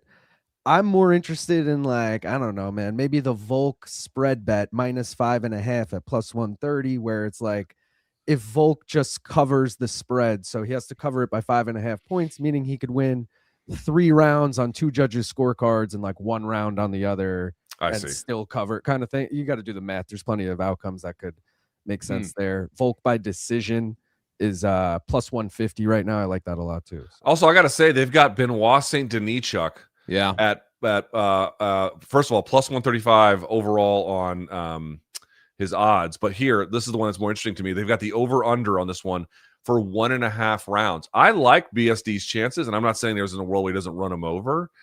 But what I am saying is there's also, dude, Hooker can be tricky. Yeah. Hooker is crafty. There's ways in which this one goes a little bit long. Yeah. So you like the over on that? Possibly. I mean, as a bet, yeah. I mean, straight up, hard to say exactly what's going to happen, but like trying to find value in the betting, like, especially if it goes past the first. Yeah, you like the over. I think if it goes past the first, I mean, it seems to me that Santini always kind of that first round is the one you're like the most danger. If it goes beyond that, things change a little bit. How are you feeling about the Houfi and Fiziev fight going the distance or not? You asking me? Yeah. I don't think it does. I think that it's kind of one of those situations for me, and I know that if Fiziev has not been like finished like that, but if he goes in there and plays incautious like we were talking about, I could see him getting slept. And there's another part of me that's like, I think he's a very good stand-up fighter, so I think he could catch Houfi the other way. So I don't know what is the line on that? Is it set at 1.5 or is it on 2.5? What it's on Houfi? No, Houfi and Fiziev is 2.5. 2.5. Okay, because I was like, I like the under on that one. If it was 1.5, I'd be on the fence. But like 2.5, I kind of like the under there. I like Fiziev money line in that fight at +102. I think he's going to get the nod there. So. Okay, I also have to say I like this. Honestly, I know no one believes in Tai Tuivasa, but they've got him right now at plus money on the money line at +260. It's not. He lands that shot. Well, here's the thing. It's like, do I have a strong degree of belief in Tai Tuivasa? No. But do I have a strong degree of belief in Taliesin Teixeira? No. You know what I mean? So he's at. They've got Teixeira sitting at -225. They've got Tai Tuivasa +260. I'm just saying. I don't mind that at all. I mean, Long Island Luke, that's value, right? That's what you'd call value. Yeah, but it's heavyweight. Ty, he did retire for 1.5 years. Hasn't won a fight in 4 years. I'd be very worried about that bet. But, there's value, sure, yeah. Listen, I'm not saying it's the most secure one. I'm saying the upside is real. How about that? Yeah, the upside is the downsides are known, but the upside is real. Yeah. And in any event, folks, if you want to go and do some betting with the DraftKings Sportsbook, you can do that now. Analyze, of course, and make your picks. You can do money line. You can do over-unders. You can do the whole things. Honestly, though, pay attention. Current odds are what we were talking about here. They are subject to change. And as always, this has been brought to you by our friends and presented by DraftKings. The crown is yours. All right, let's go to topic 4. And then about 15 minutes, we'll be joined by our friend Sean Zittel to cover the boxing this weekend. very quickly, if we can, I don't even know what to say about this portion of the card. And I'm not trying to be a dickhead either. I really am not. But let's start out with this one first. First of all, there was supposed to be a flyweight finale for the road to UFC. We are going to have the bantamweight finale. We are going to have the featherweight and the lightweight. Those fights are still on. But the flyweight finale, which, by the way, was supposed to be pretty good, between Aaron True and Namsare Batbayar, it got canceled. Let's roll the video. This is Aaron True, or at least you can see him here. He's flexing, Chuck, like he's doing the double biceps. Tao. I'm saying True. Man. I apologize. I'm doing an old school MMA reference. Aaron Tao, not True. Aaron True was a different guy. Aaron Tao. Apologies. Aaron Tao is flexing double biceps there, but he's putting his elbows on the frame of the curtain. Oh my so God. He comes in, Chuck, at 122, I think 122 and a half. Right. And they were like, all right, well, that's a little sketch. So then they make him redo it. Put his shorts on. Here it is. And they remove the thing, I think. He just stands up straight on the scale. Look at this. And he comes in at 129. 129. Oh my Lord, man. This is like in that song, The Devil Went Down to Georgia, when he laid the golden fiddle down at Johnny's feet. You know, he knew he'd lost or whatever. That's what this is. Like, look at it. Look at his demeanor in the second when he's like, fuck, I'm found out.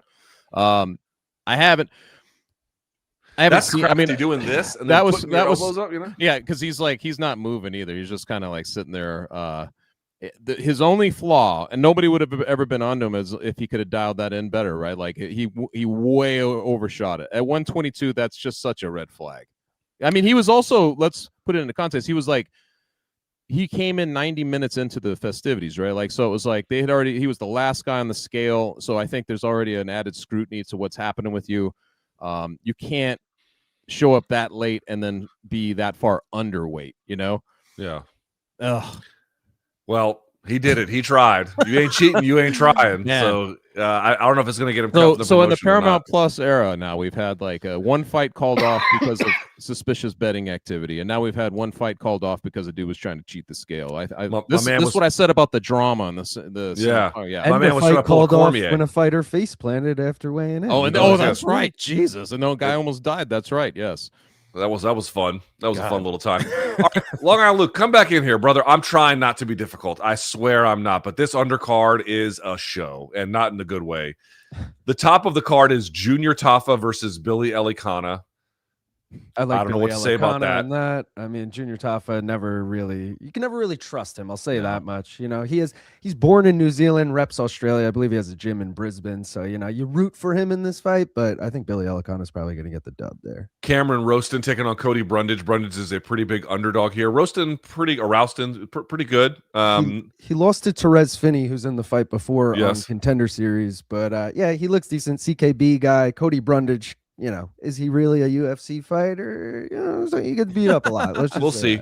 This one, dude, Torres Finney, who just refuses to learn, apparently, taking on Jacob Malkoon, who, you know, it's like, what's his claim to fame? He trained with Robert Whitaker. I don't know what to say about this fight either. Still trains. But yeah, this will be probably the most boring fight of the night, but I am intrigued by the odds because they're both grappling heavy guys, and Therese Finney at plus 130 is intriguing, but naturally going to side with Jacob Malkoon here. See, all right, the one that's most interesting to me, the one that's most interesting to me, Chuck, and Long Island, is this one Jonathan. I don't know how to pronounce his last name. McAuliffe, I think. Yeah, McAuliffe taking on Oban Elliott. Oban Elliott came with a little bit of hype, still has some, but I think is in need of a win here. And McAuliffe, it looks halfway decent on tape. Actually, this one to me is certainly the most competitive fight on the preliminary card. Would you agree, Long Island? Yeah, pretty surprised at the odds too, that Oban's the dog. I would have maybe flip-flopped those odds. I did take an Oban spread bet in this. I don't know if he wins the fight outright, but I think he can steal a round or two here from McAuliffe. Or a round. And last but not least, anything else on these prelim cards that you give a damn about?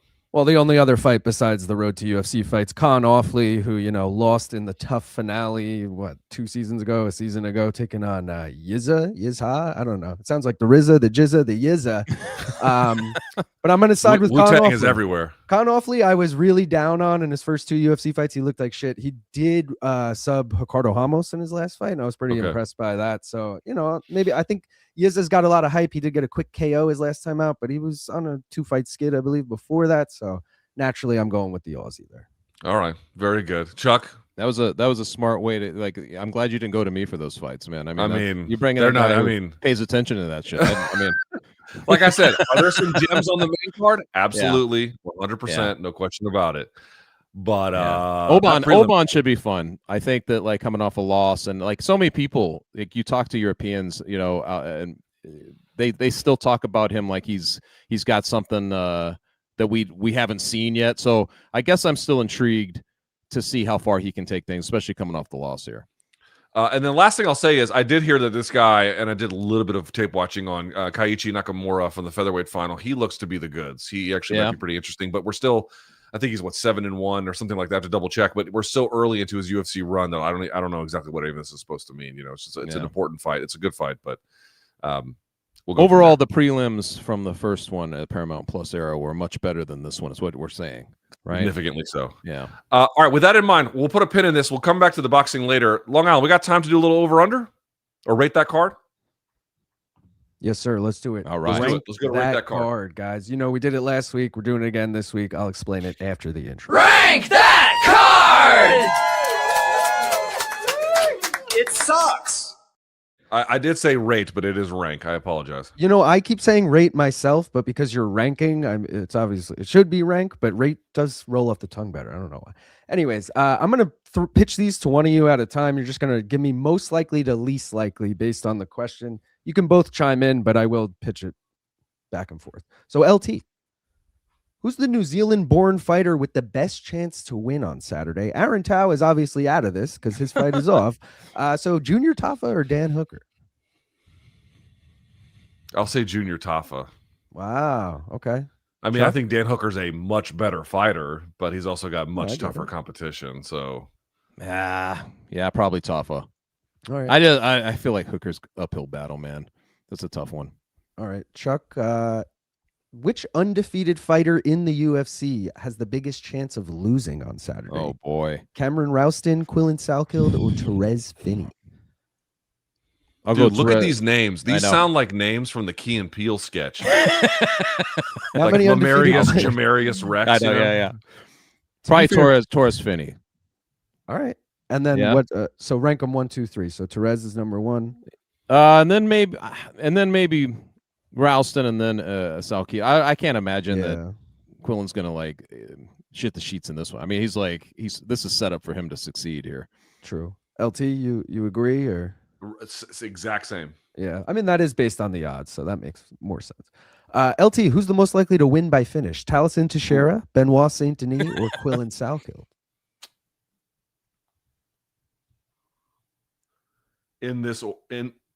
Rank them. Just hold on, wait. Definitely Taliesin first. Okay. Yeah, and then in order. So I've got Taliesin, BSD, then Salkild. Okay. Chuck? I'd go Taliesin, then Salkild. And then BSD last. Yeah, I'm with you on that. All right. Chuck, which underdog has the best chance of winning on Saturday? Tai Tuivasa, Dan Hooker, or Diego Lopes? Oh, man.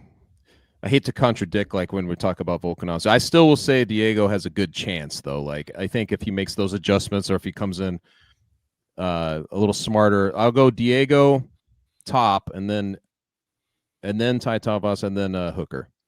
Okay. LT? I'm going to go Lopes, even though he's got the toughest assignment.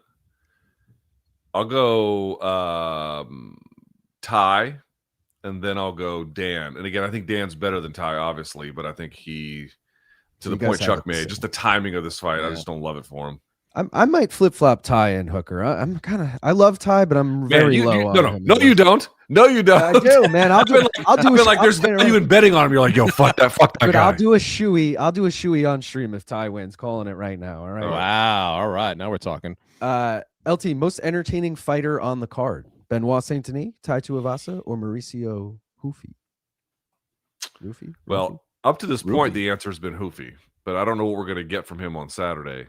So I'm going to say BSD 1, Hoofi 2, Ty 3. That is the only. I would just flip flop. I guess I'd go. I'm just going to believe in the excitement factor on Hoofi. So I'll go him, then BSD, then Ty. Okay. Ty, to me, I was factoring in again the shoeys, the out of the cage shenanigans. After that last fight, man. True. I don't know. I need to see something here. Dude, remember that event? It was like an ACB, like one of these Russian events where like the owner came out in the middle of the fight, was like, "Yo, just stop this shit." That's how I felt in the middle of that fight. Just fucking leave. That's hilarious. It's not worth it.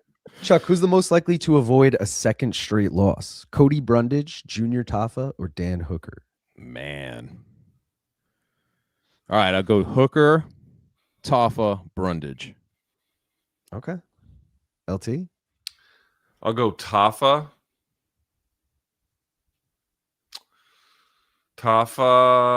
Hooker, Brundage. Yeah, I might go Brundage number one. I'm just like Cam Rouston. You're just questioning if he belongs in the UFC. I know, but I haven't seen enough out of Cam Rouston yet where we That's are true. really gonna doubt Brund. I don't know. There's too much intrigue there. Whereas Billy Elikana, I feel like is gonna be tough. BSD, we obviously know where the odds are at there. LT. Who will have more UFC fights after Saturday? Alexander Volkanovski, Dan Hooker, or Tai Tuivasa? Wow. That's a toughie. Hooker's going to go until they make him stop. So definitely he's the answer. And Volk at least might have a couple more, especially if he wins. Tai, I think this might be do or die. So I'm going to go Hooker, Volk, Tai. Chuck? That's exactly right. And Volk, especially, like, we didn't talk about this, Luke, but like the psychology. Remember, he was talking about like being psychologically affected during idle times. I can't imagine he's going to walk away easily from the game. So, but Hooker will be there, like you mentioned, until they force him out. All right, fair enough. Chuck, fighter whose stock will drop the most with a loss on Saturday: Mauricio Rufy, Oban Elliott, or Quillen Salkill? With a loss, I'd definitely say Hoofy, because I feel like people are high up on him doing something. So I'd go Hoofy, then Salkill, just given where they're at and coming off of that knockout, and then Oban. LT? Drop the most. Hoofy.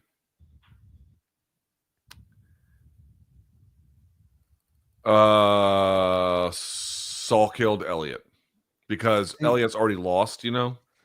I feel like Salkill has to be number one because he's a minus 1,000 favorite. He's fighting a chinny guy who, you know. Yeah, but how bad is that relative to 2 losses in a row? Yeah, but Hoofy is losing to top 15 guys. These aren't like bad losses. You know, I don't know. This is Salkill's going to have that. He's, I think, right? I don't know if is Malarkey like even a big fan favorite. Like I feel like the crowd's going to want to see Salkill do something here. Yeah, I got to think. No, well, because Quillen's from Perth and Jamie is either from Victoria or New South Wales. So Jamie might actually have the hometown support. I'm curious. LT, fighter with the best tattoos. So I have pictures for each of you here. So picture number 1 is Dan Hooker's tattoo. Picture number 2 is Benoit Saint Denis' tattoo. Is that Joan of Arc? Maybe. And picture number 3 is Aaron Tao's tattoo. So I want you to rank them best to worst. Hookers are technically the most clean. Okay. And so for that reason, I like them most. I'm gonna have an order here because Tao's are cultural tattoos. Yeah. Like obviously those are not for mass consumption; those are for cultural tattoos. But I think those are actually the best tattoos to get, to be perfectly honest with you. I mean, again, it's not for me, but I understand it would be for them.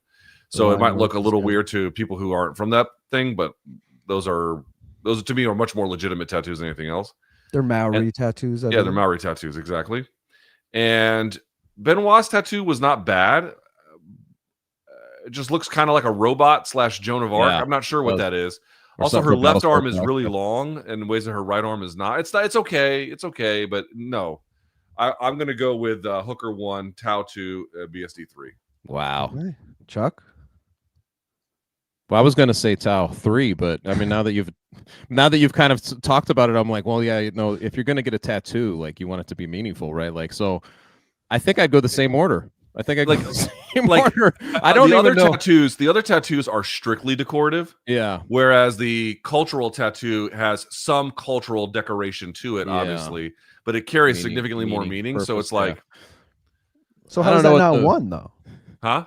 Shouldn't that be 1 then? No, because I still don't love the the application of it.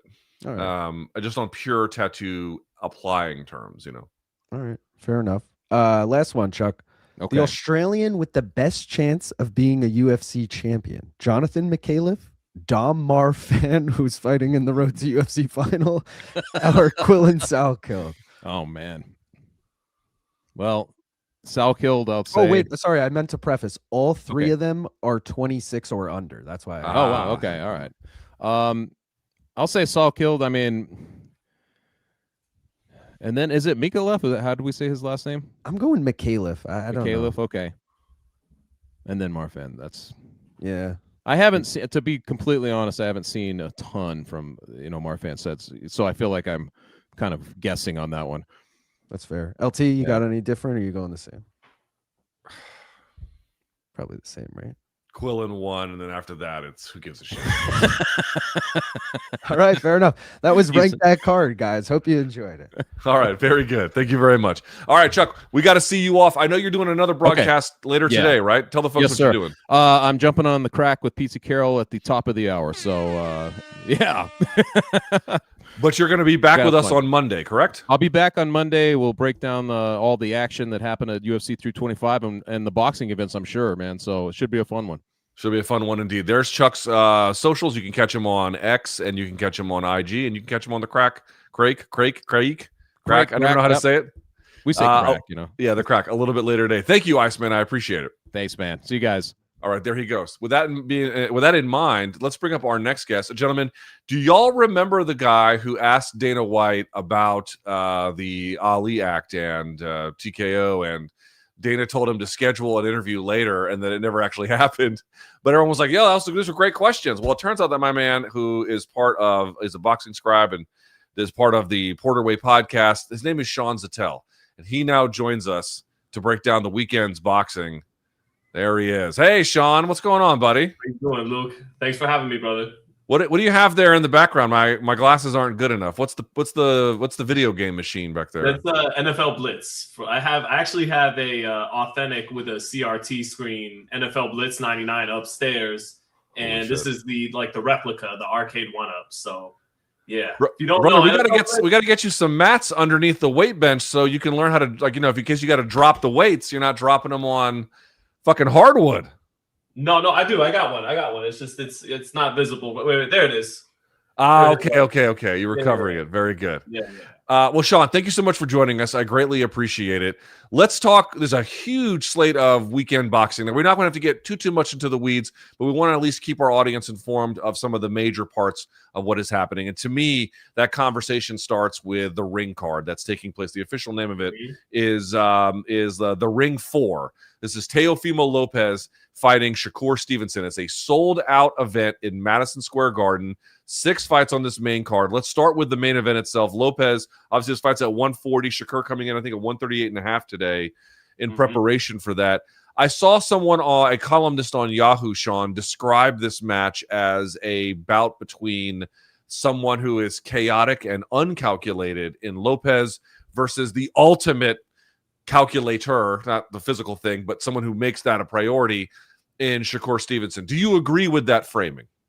Yeah, to a degree, for sure. I think it's controlled chaos and improvisation and being dynamic and creative on Teofimo Lopes when he's at his best.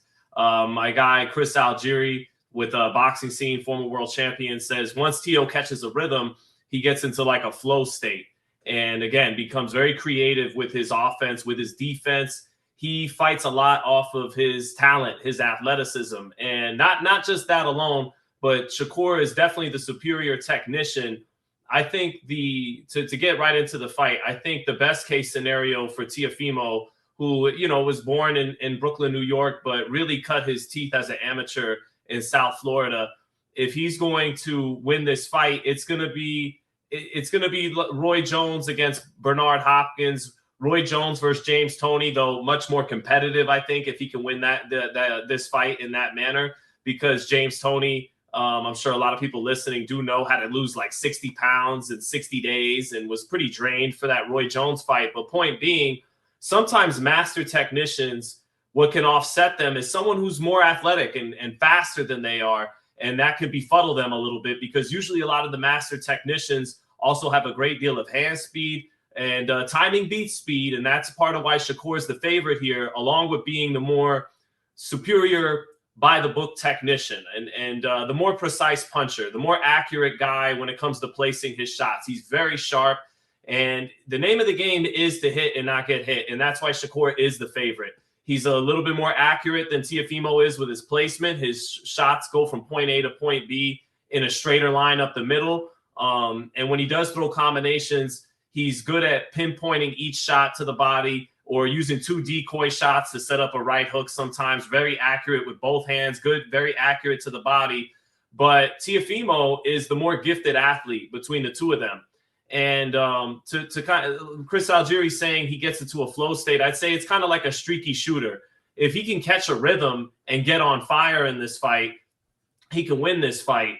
And I do think it's interesting his mind games yesterday at the press conference. And Shakur says he's not biting on them, but we'll have to see on fight night. I think in Tio's best interest, Luke, because he's a guy who fights with his lead hand down, and when he's stalked, guys that are good boxers like Jermaine Ortiz or Sandor Martin put him down with a right hook over the top of that lead hand being low. George Kambosos going in and out with his feet, sniped him over the top with a right hand, again, over that low lead hand. Guys like Floyd Mayweather, even though they were great with their lead hand low and the shoulder roll and everything, when they came forward against the Zab Judah or against the Conor McGregor, as you'll remember, they would go to the high guard. And Tio has never really shown a great high guard. So I think he'd be better off using all that athleticism, finding a way to get Shakur to come to him. And Shakur, as good of a boxer he is, as good as of a technician he is, he doesn't punch laterally that often like a Floyd Mayweather, like a Andre Ward, a Bernard Hopkins, a Pernell Whitaker. So if Tio can find a way to make him take that step forward, then I think he's better. He's better off if he can find a way to dictate to Shakur and make him have to take a step forward. Not all fight. Tio's going to have to impose himself at times if he's going to pull this off as an underdog, and he's the bigger puncher. He'll have to impose himself in spots. But I think if he just stalks Shakur all night, that won't work the way it did against Lomachenko, who was a smaller guy, an older guy compared to Shakur Stevenson. So, yeah, I think that, and to wrap this up, that's what I think was interesting. He got him to, in a way, take a step forward at the press conference. He talked about, putting his nuts in his mouth and all this stuff and a lot of antics that won't age well if he loses this fight. But I look at it as an attempt to get Shakur out of his game. And Shakur is very confident that isn't the case, but we'll have to see tomorrow night what goes down. Is it who has the better pro wins? And what I mean by that is, listen, I saw the De Los Santos fight. I saw the Zepeda fight. Those are good wins in the sense of you beat a quality guy in either case. But remember the De Los Santos fight, his hometown crowd walked out. And when the Zepeda fight was over, you were just kind of like, Shakur is technically detailed, but not overwhelming with the firepower, in part because he still has issues with his hands. At least he appears to have repeated issues over the course of his career with them.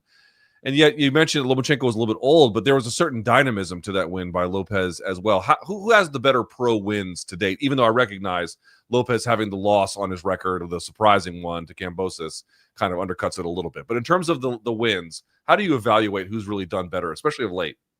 I think overall, definitely Teofimo has the better wins, the better resume, and has fought as a professional, the better competition. But what offsets some of that is with the higher level of competition, not only has he lost, he's had a couple of fights that a lot of boxing people think he may have lost as well, in Jermaine Ortiz and Sandor Martin, whereas Shakur overall hasn't fought the level of competition Teofimo has. But outside of the De Los Santos fight, which was scored the closest in his career, he's won handily in every fight. And really, outside of the Zepeda fight, hardly been touched in his professional fights. And again, Luke, the name of the game is land your shots. He's more accurate than Teofimo is, and not get hit by the other guy's shots.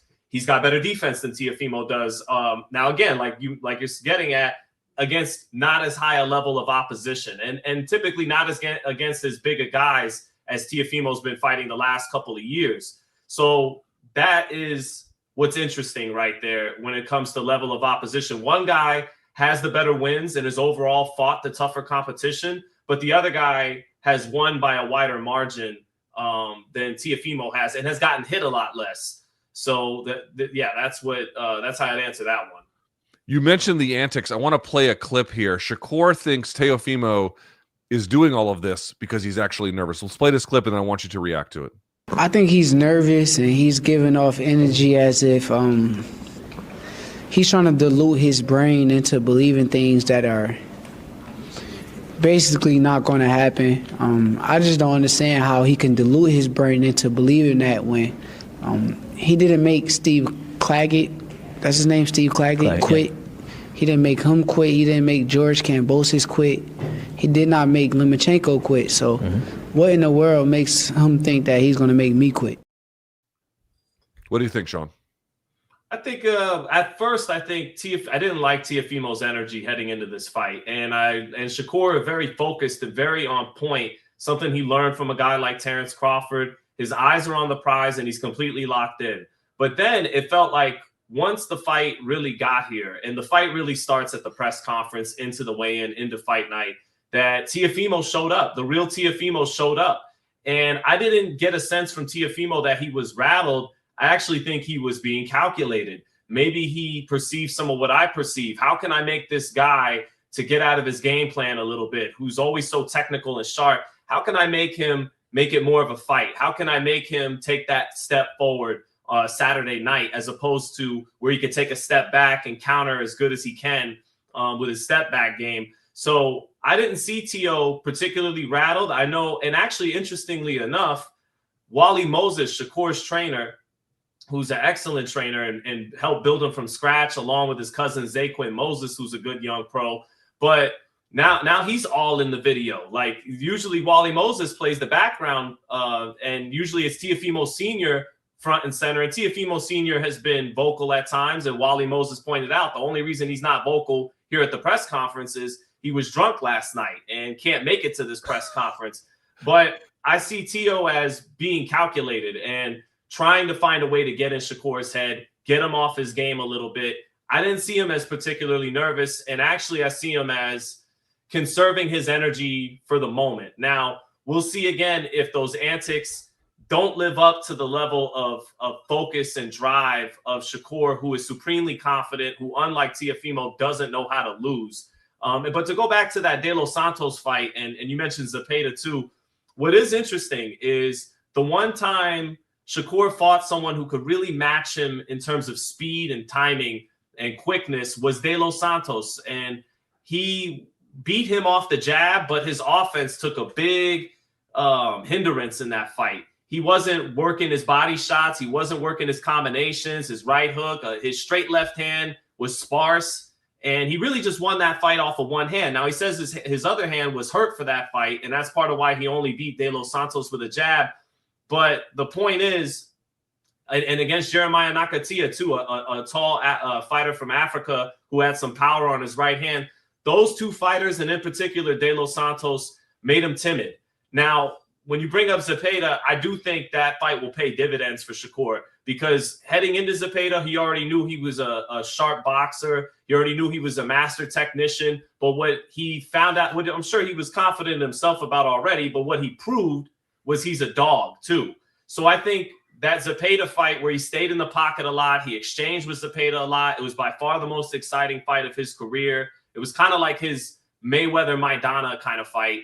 I think that now he'll be a little bit more comfortable in the pocket against a guy with the explosiveness of Teofimo than he was a couple years ago in the pocket with someone of the explosiveness of De Los Santos. But these guys got big questions to answer.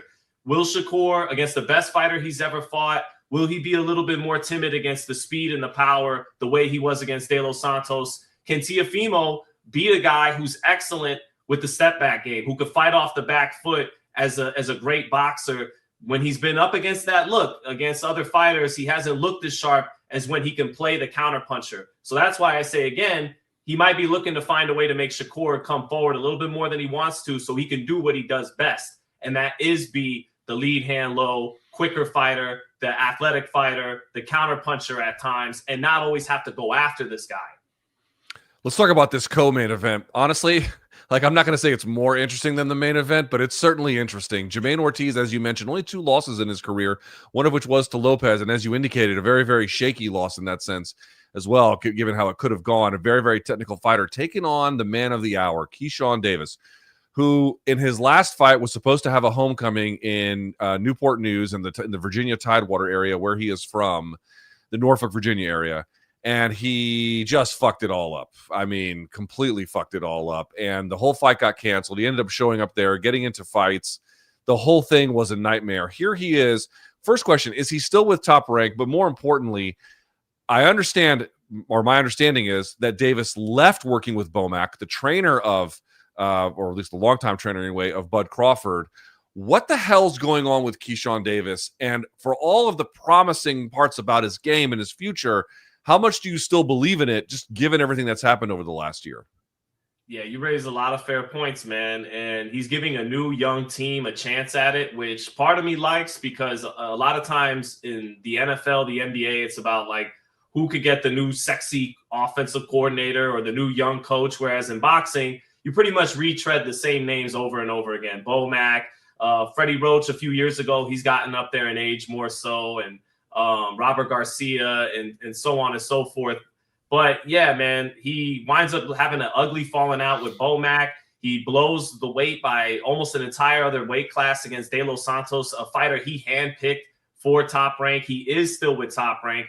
Top Rank is leasing fighters out right now to Turkey Al Sheikh and Riyadh season. They can't compete with a Saudi, government public investment fund.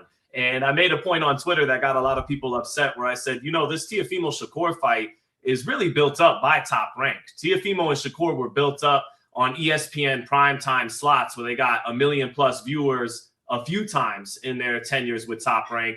But, when you're a private American business, especially without a network deal anymore with ESPN, you can't compete with a Saudi public investment fund. That said, Keyshawn, from blowing weight against De Los Santos to having a fair degree of hubris since he became a world champion against Denis Berancek last February, to celebrating Andy Cruz's loss last week against Raymond Murataya, where he was doing the belt to ass. And I get it. His point was, this guy shitted on me all the time about beating me in the amateurs now that we're professionals.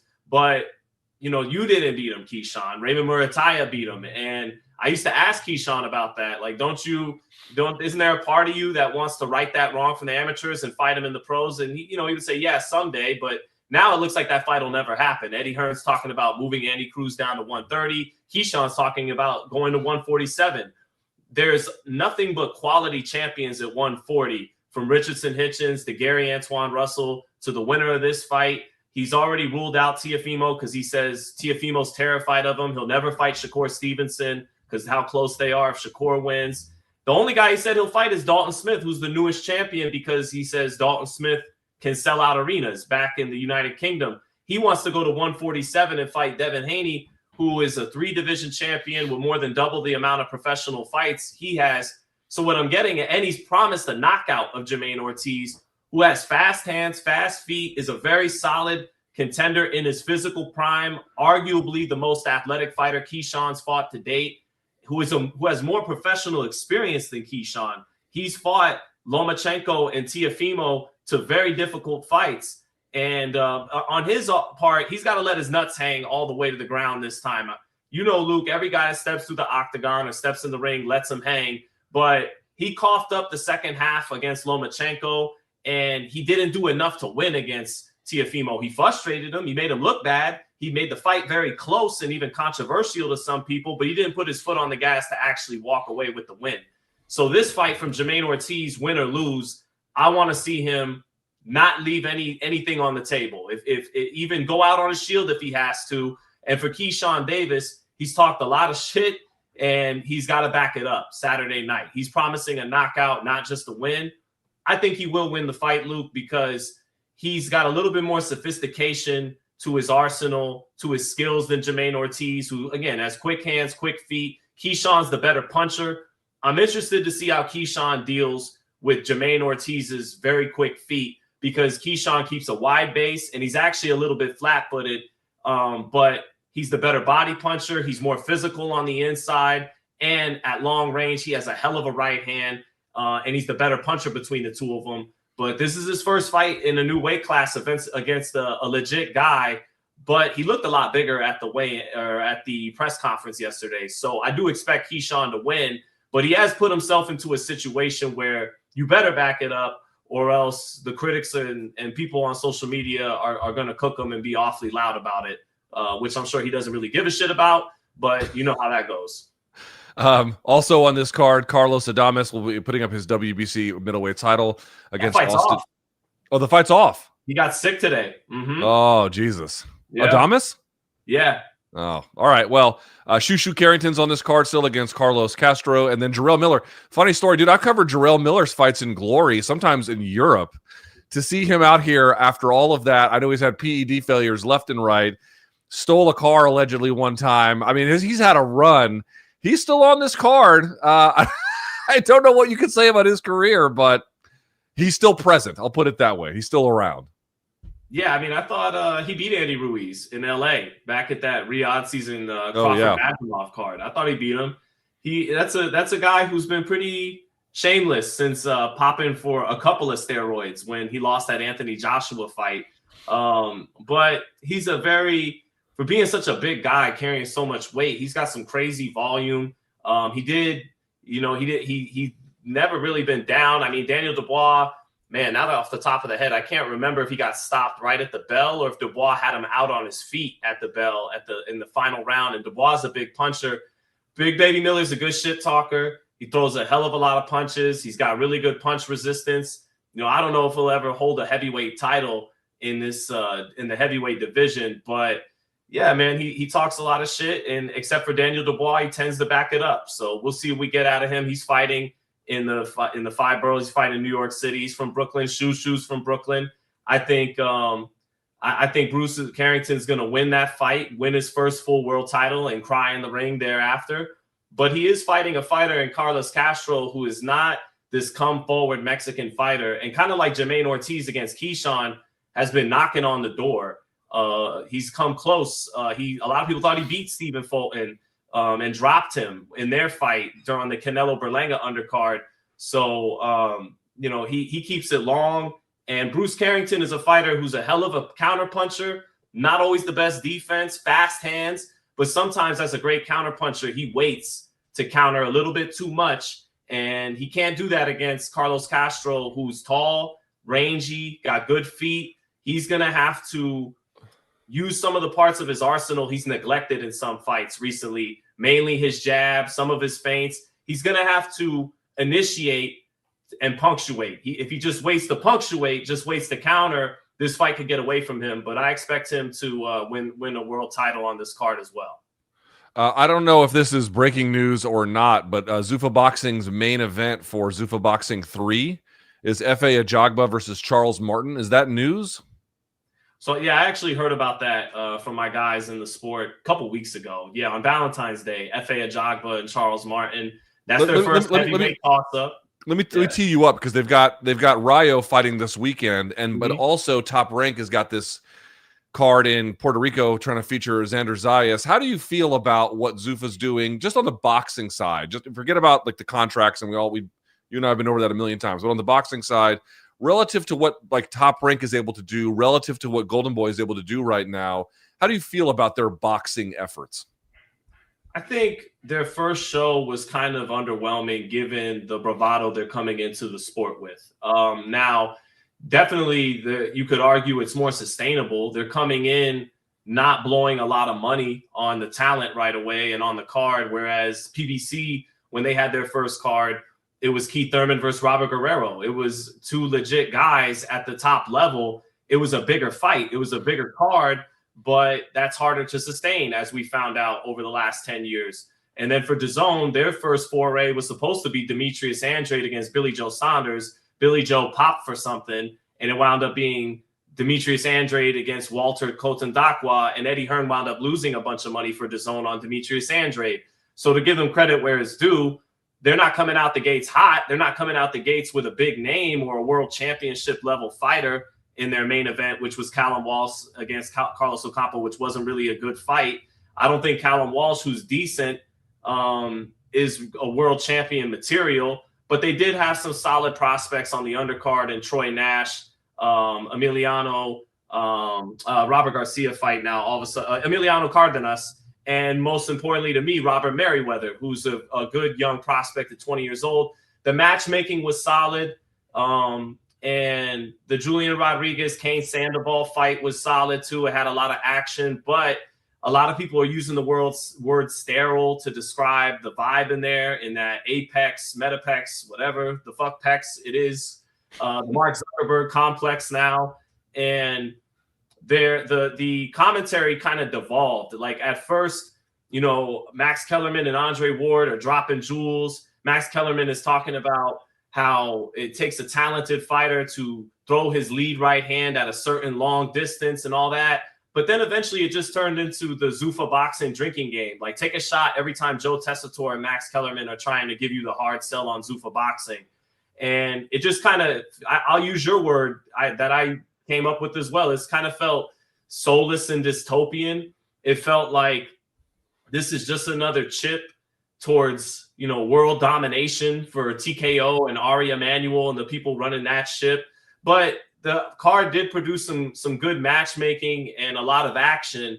But as a first impression, I think it was underwhelming, given how much bravado they're coming into the game with. But it wasn't all bad at the same time. What's left of Top Rank and Golden Boy? Yeah, they're in trouble, man. Golden Boy is going to Swerve TV, which is a local Los Angeles channel. Oscar De La Hoya, his clapbacks, he makes good points, but it's not coming from a very strong messenger right now. His building in LA just got foreclosed. His original Golden Boy offices, he's in a lawsuit with his best fighter, Virgil Ortiz. His other best fighter and biggest attraction, Ryan Garcia, by all accounts, will be leaving him. Oscar may have some options on him for 2 fights thereafter, but he'll still be able to leave for after this Mario Barrios fight. He wound up folding to Turki Al-Sheikh and giving him Barrios and Garcia, as opposed to keeping it an Amazon Prime fight with PBC. And what's odd about that is in the lawsuit with Ortiz, he reportedly turned down a 2-year extension with DAZN. But then it's like, can't be lukewarm here then. You got to try to make something happen on Prime potentially then, another distributor. He still thinks he can get something done with DAZN, which he may have to keep Virgil Ortiz, because Ortiz has a clause in his contract that if Oscar doesn't have a deal done with a network, specifically DAZN, then he has a clause to get out of that contract. And then his third best fighter, Gilberto Zurdo Ramirez, I don't think he beats David Benavidez in Cinco de Mayo weekend. So, you know, I got love for Oscar. He's one of the great fighters I grew up with. I think he makes fair points against Zuffa, but it's not looking good for him in Golden Boy. And then with Top Rank, they still have a war chest of talent. They got a lot of the talent on this Saturday's card. Teofimo Lopez, Bruce Carrington, and Keyshawn Davis are all Top Rank talents, but they don't have a network. I think this fight with Xander Zayas, which is a unification, a hell of a fight with Abe Esparral, that's going to be a hell of a fight. But and Xander Zayas, if he wins, becomes the youngest unified champion in the sport. But it's on Roku TV, I believe, an app you got to download. They got some stuff showing on Tubi. And I think a big problem for Top Rank isn't completely just the network situation where they ended on a whimper with ESPN. They had some strong outings on there. Haney Lomachenko against Teofimo Lopez. They co-promoted Fury and Wilder. That was great for the sport. And they produced 3 great fights, 2 of which had to do with ESPN.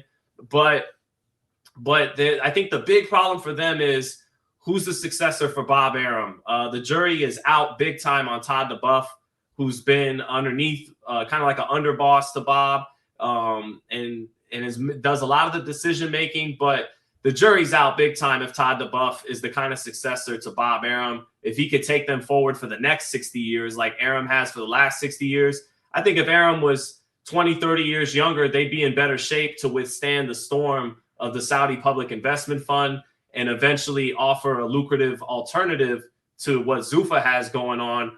But Top Rank's in big trouble. Bob Arum's 94 years old, and they don't have a network, but they do still have a lot of talent.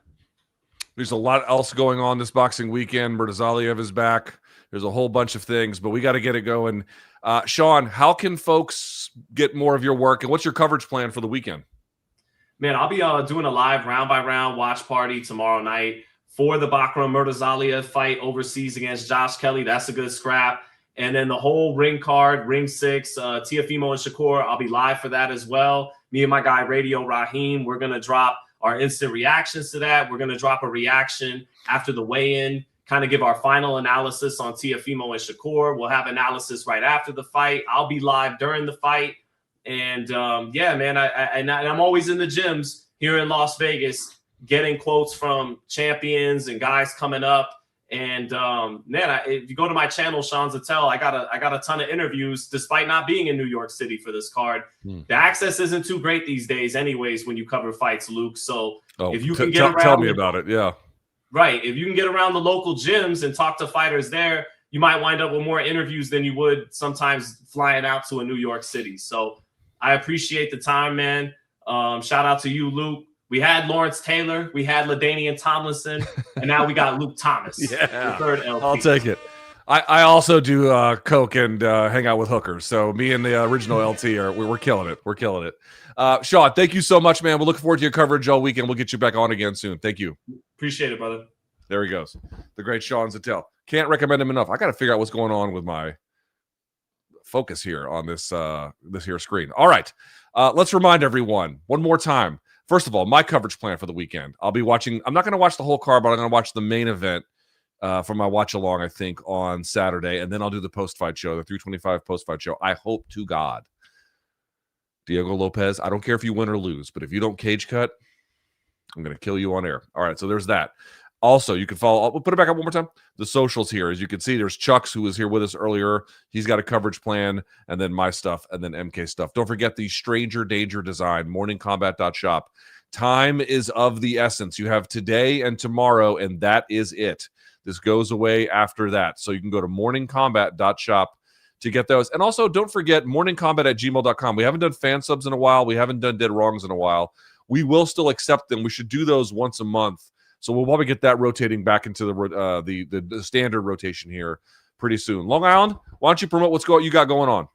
I can't put myself on screen in this layout, but either way, I got to watch along Saturday. I'll be doing the full card, 5 p.m. Eastern, and I got ULT back on prop quiz against Jed Mishu airing in 25 minutes. No spoilers. Don't make any reaction, LT. Just sign us off, please, and thank you. Let's go, everyone. So there you have it. You can go check out Main Card Minute. For everyone on this show, for Chuck, for Sean Zittel, and Long Island Luke, as well as the staff and everybody else, I'm Luke Thomas. Thank you guys so much for watching. We'll catch you on Monday, back with the Iceman himself. And until then, may all of your gains be loyal.